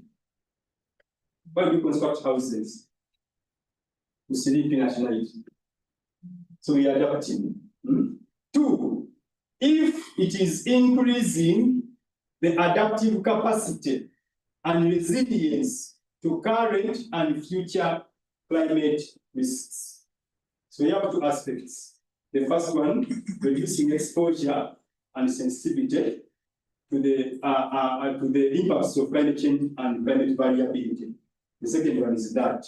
And below are some few that we can go through, but they are broad.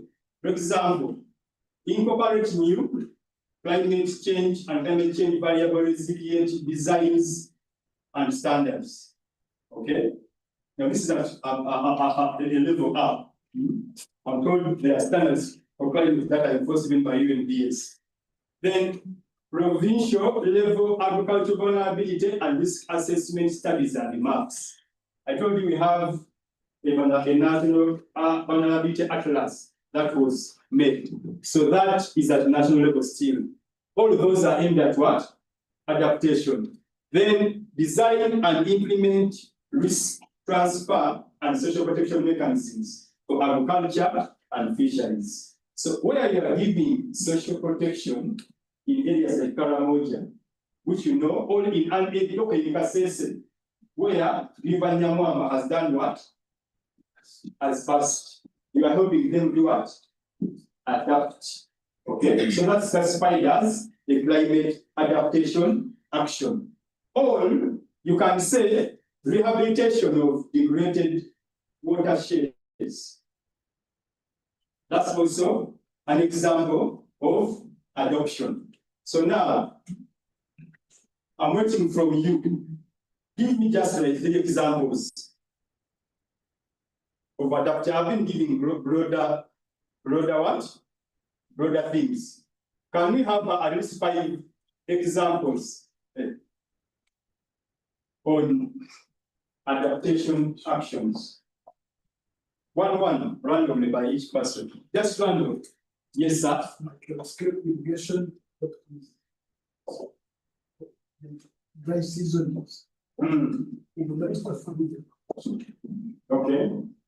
Yes, you talked about microscale. Yes, sir. Irrigation. Ensuring agricultural production process.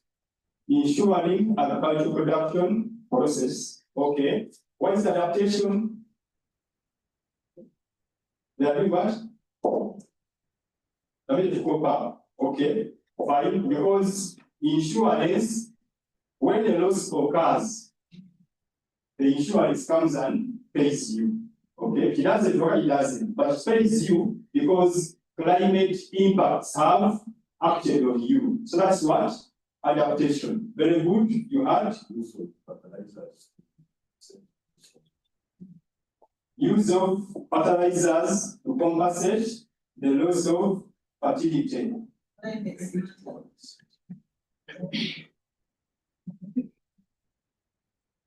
I'm listening. You are saying something before. I have this. I will comment on it. I'm listening to what you are saying. I also wanted to comment on this. When I talked about fertilizers, it specifically organic and inorganic. That's not it, right? Comment on this. Okay. But the adaptive mechanism, in the adaptation, we also have rainwater harvesting tanks to get water for the dry spells. Okay. Thank you. Then also variation. When you talked about securing production, I also talked about adding value to the products that we produce so that we earn more for something small. From something small. So is that resilience or is that you are hoping them cope up? We are helping them cope up, get more income from a small piece of land so that in case of any disaster, we're able to regain. Yeah, Maybe I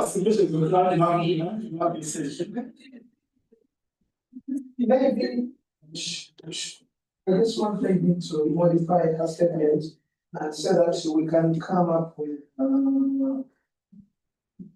how do they call it, these better crops, disease resistant disease and maybe drought resistant traits. Okay. Yes. Okay, that is very specific. Thank you. Now I'm commenting on something that I've said. So, one, you talk about fertilizer with caution. You have to be able to differentiate whether talking about organic or inorganic, as you say properly. Because one of the biggest emitters of nitrous oxide are what? Inorganic fertilizers. And actually, environmental is discouraged. So we must have an optimal ground between achieving productivity of agriculture and so some of those are things we go on slowly. Of course, it is harder for you to use organic fertilizer on 100 acres. Okay. Also for information, but you know these things.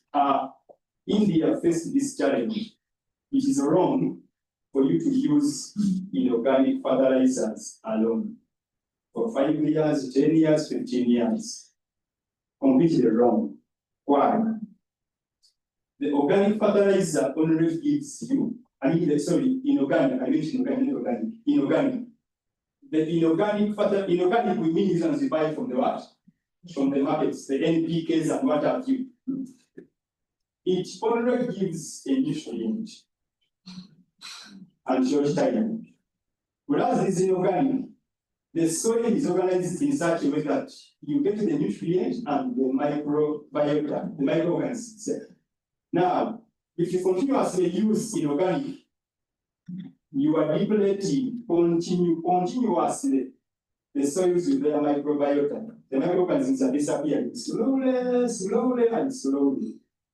And yet organic preserves both.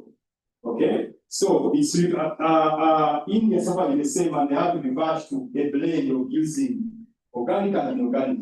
So we are promoting, I am an agriculturalist by background, but we should have a mix of them. Fertilize. Then what happened on value addition?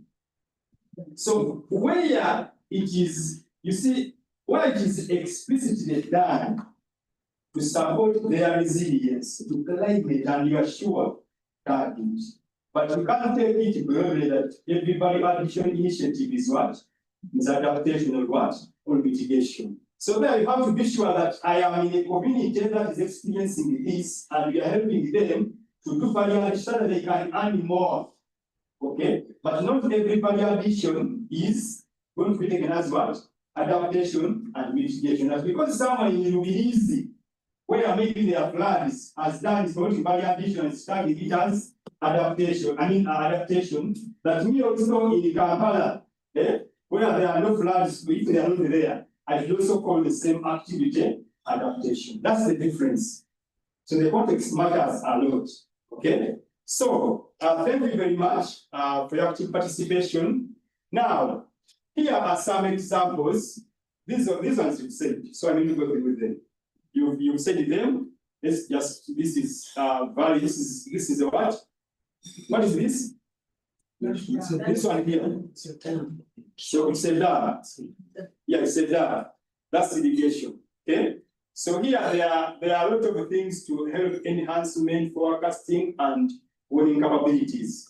This is now we have this is the National Department from the Ministry of Water and Environment. This is most of these things. We need the weather stations, data center, mobile alerts, weather station, all of that. Okay. Then that is for that. Then that, excuse me, some water. Yeah, let me first take some water.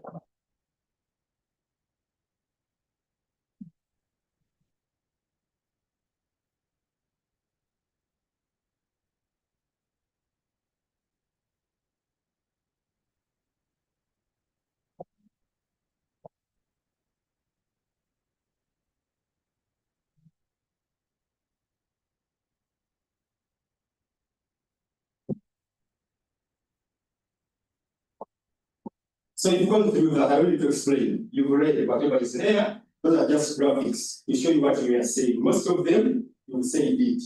The other that we never talked about, I'm going to talk this one, which is on rehabilitation, reconstruction, replacement, retrofitting, and of existing permanent bridges. So, for example, you are seeing someone, you know why this could have broken down because of the rain as you are seeing. So, to repair it is what? But if the bridge broke by other means, not climate related, this is what I'm telling you, don't take it that every bridge repair is adaptation. It must be to the effects of what? Climate change.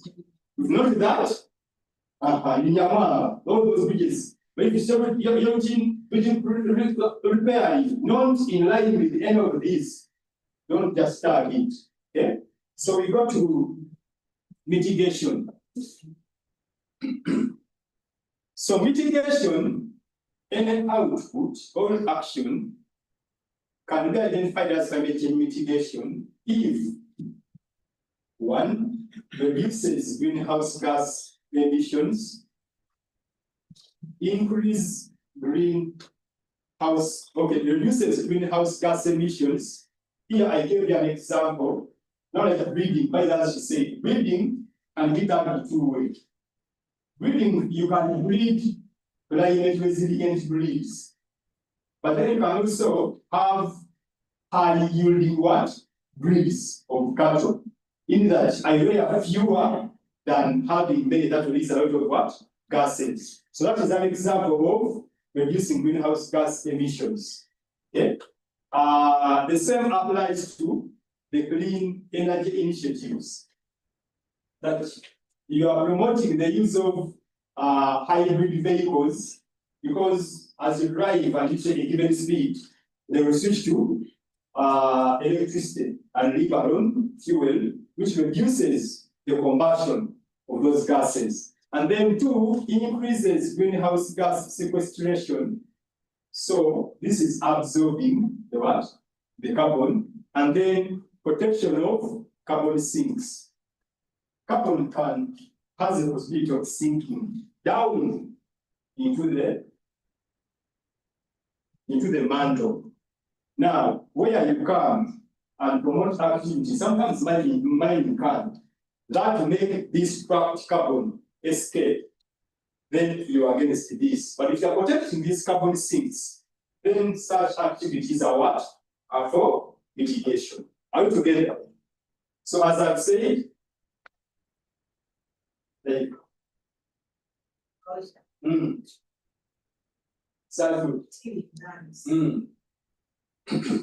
yeah, tilling land, but the design also matters. Because now that goes to how do I till the land? Because there are tilling methods that are better than others. And they there. As long as the shipping program. But also depends on how big you're in the ground, for which crop and what all that matters. We really make shipping. We spread. So you've seen the difference between adaptation and mitigation. I emphasize. If you don't learn it from here and you never forget to get, then I'll be a very poor teacher. Okay? So we have promotion of renewable energy. Most of those initiatives are for adaptation. Now there's a mix. I can promote solar powered irrigation. What am I doing? Am I mitigating or adaptation? Because you are running water from one source to another, it's a very fast. Using renewable energy. So that has two components. It has the adaptation component, but it also has the mitigation by emphasizing use of renewable solar. Because using solar means I'm using less of fuel, petrol and what have you, which releases what? Greenhouse gas emissions, which was what we had here. But now, based on our nomenclature, on our grouping, you will find that for agriculture, the most reason we do that is for adaptation. So because you have a group of this adaptation and mitigation, for our sake, you may find solar power under adaptation. But it can be under mitigation or in another promoter somewhere, if that's their explicit aim. And there are those NGOs that exist and they are doing renewable energy. And their point is not your irrigation, but what? Renewable energy. They are giving it for irrigation, they are giving energy cooking stoves, some of them it is purely what? That's the contextualization you have to understand if you are doing this grouping for adaptation and mitigation. So we have others reducing emissions from deforestation and liquidation. This is the red and red plus. Okay. So of course, we have things like burning of the what? Of the bush falls under here, because you are doing two things. You are taking other words, sequesters, what absorbs the carbon, also you are burning some that releases some of what? I'm told in Uganda, our biomass is 90% wood. But the air you use for cooking, 90% of it from wood is wood, meaning you are either using charcoal or you are using what? Firewood. So, climate activists. Then the improvement of transport system, that is traffic control. I am happy. About, I think, a month ago, I heard on the news NTV that there was this JICA project that was launched by KCCA, that they have put sensors in the traffic lights. That you see sometimes you can sound on the traffic light, is lighting red, but the other side that is lighting green, there's no car that is doing what? That is coming. But you have to wait for it to light what? So they are introduced optimization sensors. That it can know that if this one is lighting red and cars are there, and the other one is lighting green and there's no car, it will automatically stop the other one and give more way to these ones where the cars are what? Are more, which is red. Now that optimization, because the more the engine of the car is running, the more fuels that we are emitting. So all of that, those are examples. Then manure management and methane capture. So manure management is done to what aspects? How we manage manure to be climate smart as we go through that aspects of manure management. Number of times you apply. Who will start something with manure management? The structure of doing process of manure management, where the waste may be here, but the manure is used in another field. And it becomes a structural part. You optimize the deposition. Okay. The rotting and the release of the gases as a result of respiration. Talking about composting, thank you. That's good. You are composting. I was also thinking about maybe biomass. Biomass is bedding so that the composting and producing manure, not extracting biomass now. For fuel, for cooking. But okay. So yeah, he has given some examples. Then we also have how to manage manure. Manure, the biggest problem with manure is how it is liberated. Because manure breakdown involves release of what? Methane. So how do I do it? One is as she could be saying. So it means what the process I'm doing, I am reducing the release of the methane, or I am releasing the methane and trapping it and use it for other purposes. That is an example of biogas, and biosage is talking about that. You direct your manure to somewhere, and then it has a sealed what? Container where it is fermenting, and all the gas that comes out does not go to the atmosphere. It is rather turned into energy. Okay, so that is biogas, and those are aspects of manure management. So understand the basis is you are either absorbing the methane that is released in the manure. So anything you do to absorb that methane that does not go to the atmosphere and use, there's a difference between trapping it and, you see, I can trap it, and then I have a small hole that takes it to the atmosphere. I've done nothing. I am trapping it and using it for alternative what? Use. Okay? Or I am reducing the quantity of the methane coming from that what? From that manure. So those are the activities you are having about manure management. Any other activity on improving transport system at local government level? Yes. Yes, sir. Can adopt the use of taxis. Because it was discovered in an urban setting. When a family has 6 members, and each of the family members has a car. Each of the 6 people wants to go to town, for example. They are causing the jam themselves. They are 6, all of them, they would have used one vehicle, but they are all going in 6 cars. When you have all the taxis, they use one car, they do what they want to that car. Or else, as you say, we turn to using electric cars. But for us, we're going to good lane. What are good lane? You want to drive the car. But those are deliberations, okay? We have a lot. We have what we can discuss. So you've given some examples. Then there are also others there. Some you've mentioned.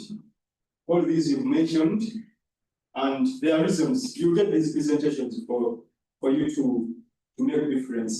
So but you were discussing something about transport management. Really, when you go to those advanced, when you go to Europe, every time you go there, you feel like what has happened to our countries. Because these are people who have lived us 100 years. Plus to cope up with them. Because in some of those countries, you don't even admire having the car. If you are from Kai, not here sitting on the taxi is waiting, okay, if it is to live at 10, sleeping at what? At 10. Even if you are arriving and sleeping, do not wait for you. But for us, the tax, you are the ones to wait for passengers to do what? To come and let me walk with some of this with me. Yes. We talked about the UF rate, the renewable energy, the transport system. I was thinking about our intervention, our extra mile that documents. Towards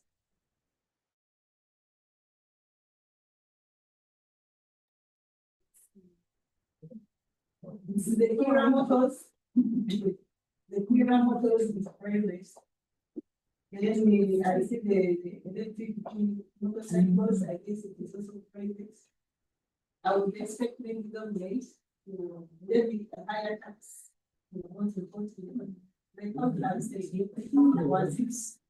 I just wanted to know the extra mile that government has taken. So, to get the. Okay, first of all, I'm happy we got this up. The initiatives. One, the price of an electric car, an electric motorcycle, and an electric are almost the same. But the benefits in the long run are more for someone using the what? The electric. You will think that the electric one is more what? Expensive, like it is for most cars. For the cars, I don't think we are so much there. Because the hybrid car is more expensive than what? Hybrid car. But of course, an economist will tell you optimize the price of the car vis-a-vis the fuel economy will enjoy over a great deal of time. And when you go to Kampala now, I don't know if it's happening here in Malala. For me, out of 10 borders you will see, at least 2 are going to be electric. At least 2. And you just hear the sound because it's all about an electric motorcycle. So the blend between electric motorcycles and electric motorcycles has increased, but in favor of what? Of the electric motorcycles. And every time I sit on them, I always ask them, how do you find this? I've only had good stories for those. I don't know if my sample framework is wrong. But every time I sit on an electric bike, I make sure I ask him, how is it? Compare it with the others. Tells you I can't go back to the other. This one is the way to go. So the batteries have not come. The batteries. When the Chinese batteries come, we sign away for That's how we have to protect our killer EV produces electric buses. These kind of buses are electric. They don't use fuel. They're electric. And I'm told they are okay, they know they won't produce are going to be hybrid. But the first ones they produce are pure electric ones. They were electric buses. So meaning that is one step in the other direction. Are these two supported by them? Yes. But they are. They are. So of course, removing borders from Kampala and what is something you can't finish here.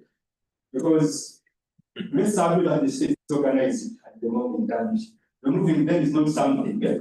But there are those initiatives. We are also proposing issues to introduce green financing for green bonds.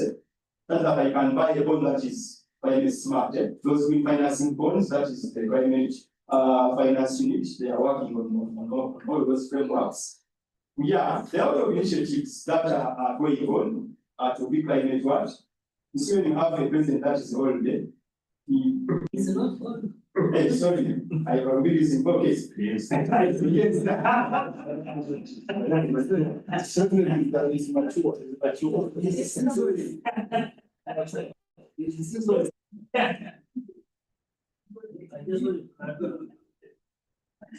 want to have something, so.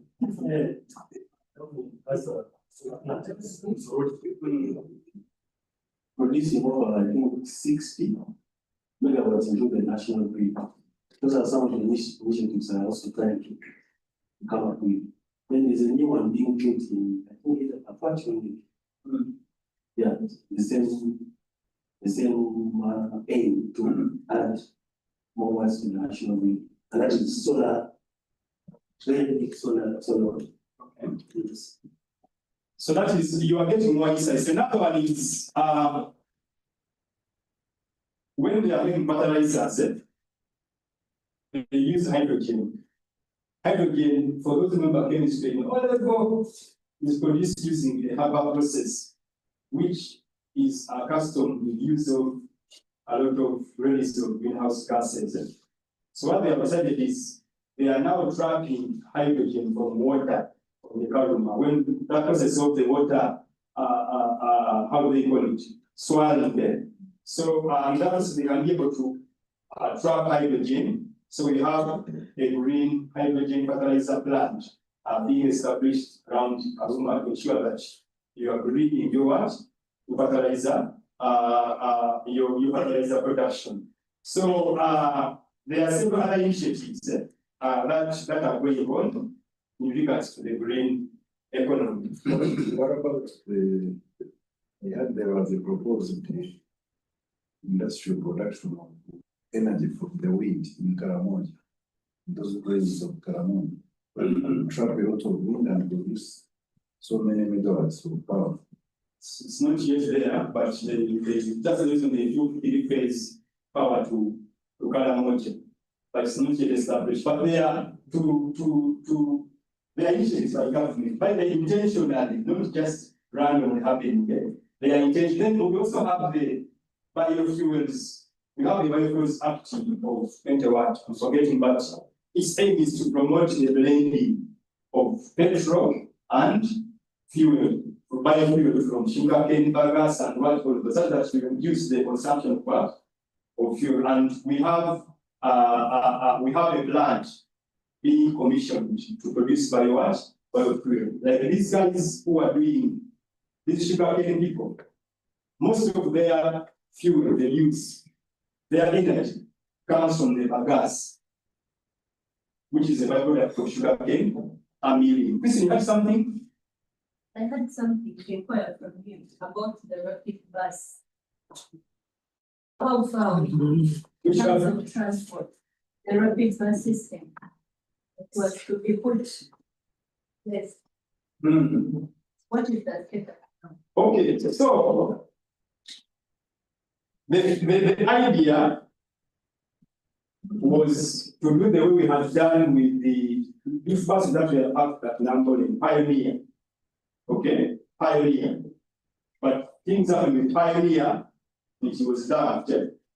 So that idea is still on, provided you know what you're going to do for the borders you are going to take outside.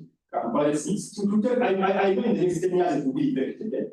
But then too, the president said, if you are implementing this, we shouldn't be buying these buses from outside. We are going to use our own buses. So the first engagement was to ensure that we are able to produce the buses. Yeah. So Kaiwa is one of them, but Kirabi is now, I think now has a capacity of producing about 1,000 buses in a year. But we need to be producing more for the cost of production to drop down. So Production here they are being assembled. Assembled.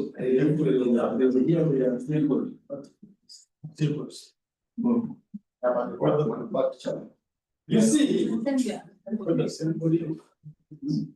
you know, let me give an example.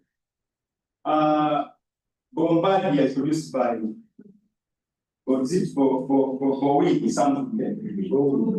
But Boeing, it does one thing. So it assembles. An engine is made by a very different person from a different country. So they have got that specialization that this country produces the engine. The other one produces the wings of the airplane. The other one does this and this. And Boeing collects them from wherever and assembles. That's the same thing we are doing. That's the same thing we are doing. We are assembling. Look at what we said. When Boeing makes an airplane, you don't say it's assembled. You will say it's made what? An airplane. So we are there. Now, the manufacturing you people you need is that even that whatever we are using is made from here. That step is coming. But you can't do it all there. There are some parts that you have to import for you to be efficient. You can't make everything that you need on the what? That's true. The very good example is a Benz. The Benz is made from around 5 or 6 countries, the Benz. But each country has specialized in making a given part of the Benz, and then they go and they assemble them in what? In Germany. So we've seen that. I think I was about to finish, because the rest is. Yeah, so this is, you should read my second last slide for today. Documentation required. You see, where were we? All along, we were, if I'm to go back, all along we were on step 1. Identification of budget responsive what? Actions in terms of budget targeting. So now that we've identified our actions as adaptation or mitigation, so now we have the actions. Now we go to the next step.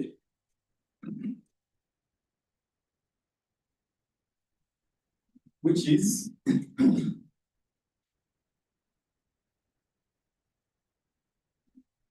yeah, step 2 is documentation required. So in doing the CCBT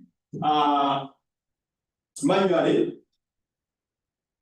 we need the following: program information. Now this ranges from which program am I working on? Am I working on the natural resource program? Am I working on the agricultural program? Which program? Now, even in the program, you need to know at local government level which department. Even central government level, there are departments. Which department? You will see all this level of disaggregation when you are doing the real tagging exercise. Then a project. Because I told you, you can either tag a project or just one output of the what? Of the project. And so on and so forth. Now, that's what you need to know is that expenditure you are tagging, is it recurrent? Is it wage? Is it development? Or it is government or some financing? So all those you see that in the tool. That's what we are saying. You need knowledge of this. Now, the other layer that is there is which area of the NBC. You appreciate this tomorrow, okay? Which area of the NDC or the National Climate Change Policy are you talking about? Because the NDC, the National Climate Contribution, is divided the adaptation and mitigation actions for several sectors, including energy, tourism, agriculture, all of those, okay? So as people doing this, the NDC becomes our Bible. The one we have currently is being reviewed because it's expiring. Okay? So when you have all of that, if you've identified the adaptation and mitigation actions, you know this architect very well. You know what you are doing. This expenditure is recurring. This one is government. This is external financing. Okay? Then I am working on this program under this department for this project. When you have that, then you are done. You can now start the what? The tagging process, which will be the next step we shall go through tomorrow morning. I thank you for listening to me. If you have questions, you can attend to them.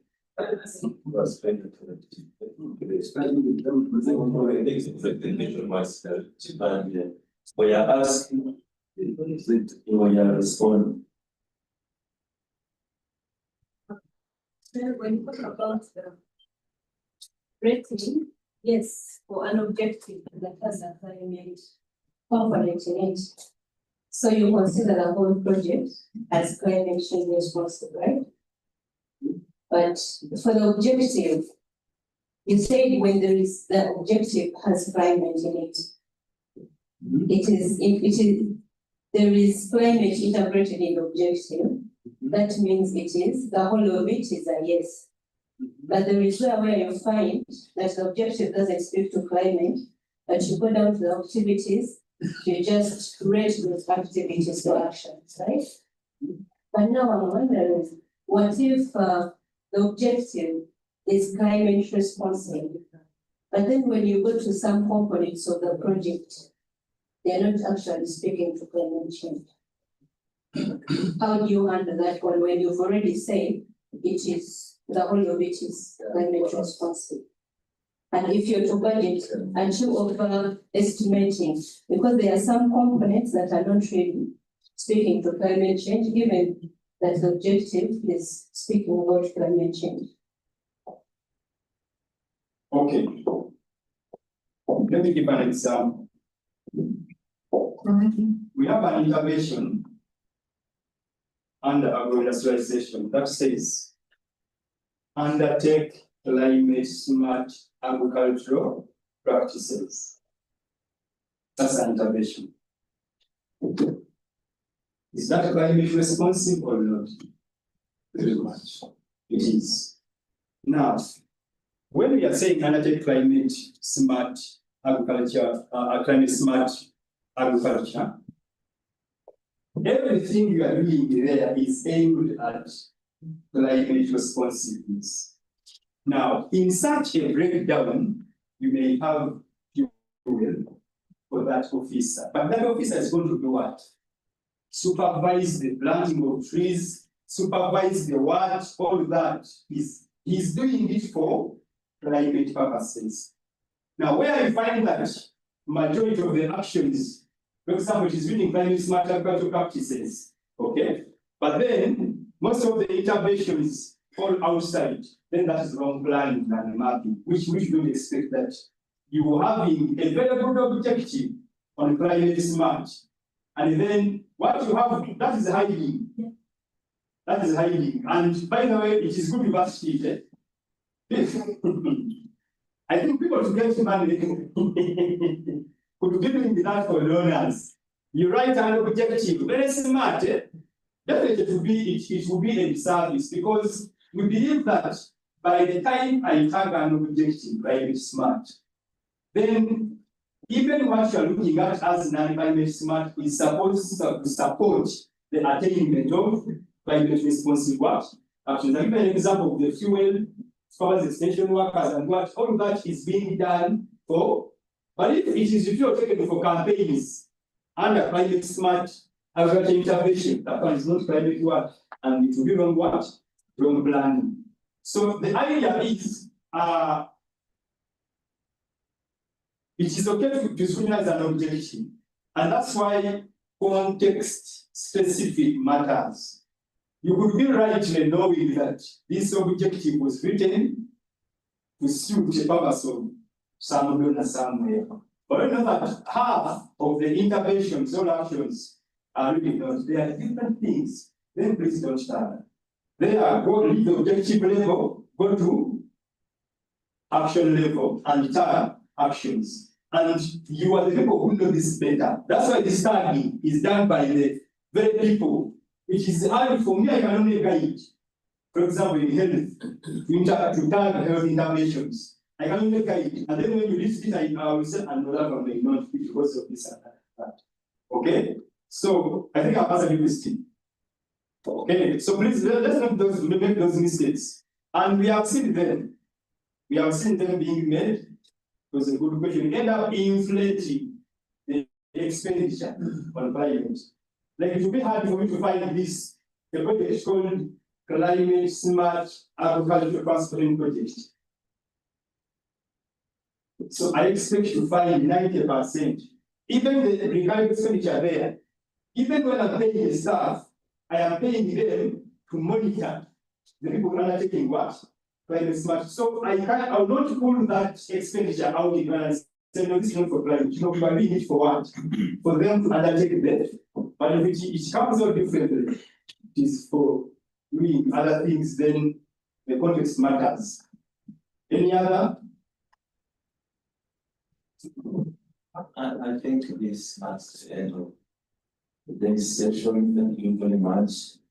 Discuss this time. I call Christine for one or two words and then we collapse.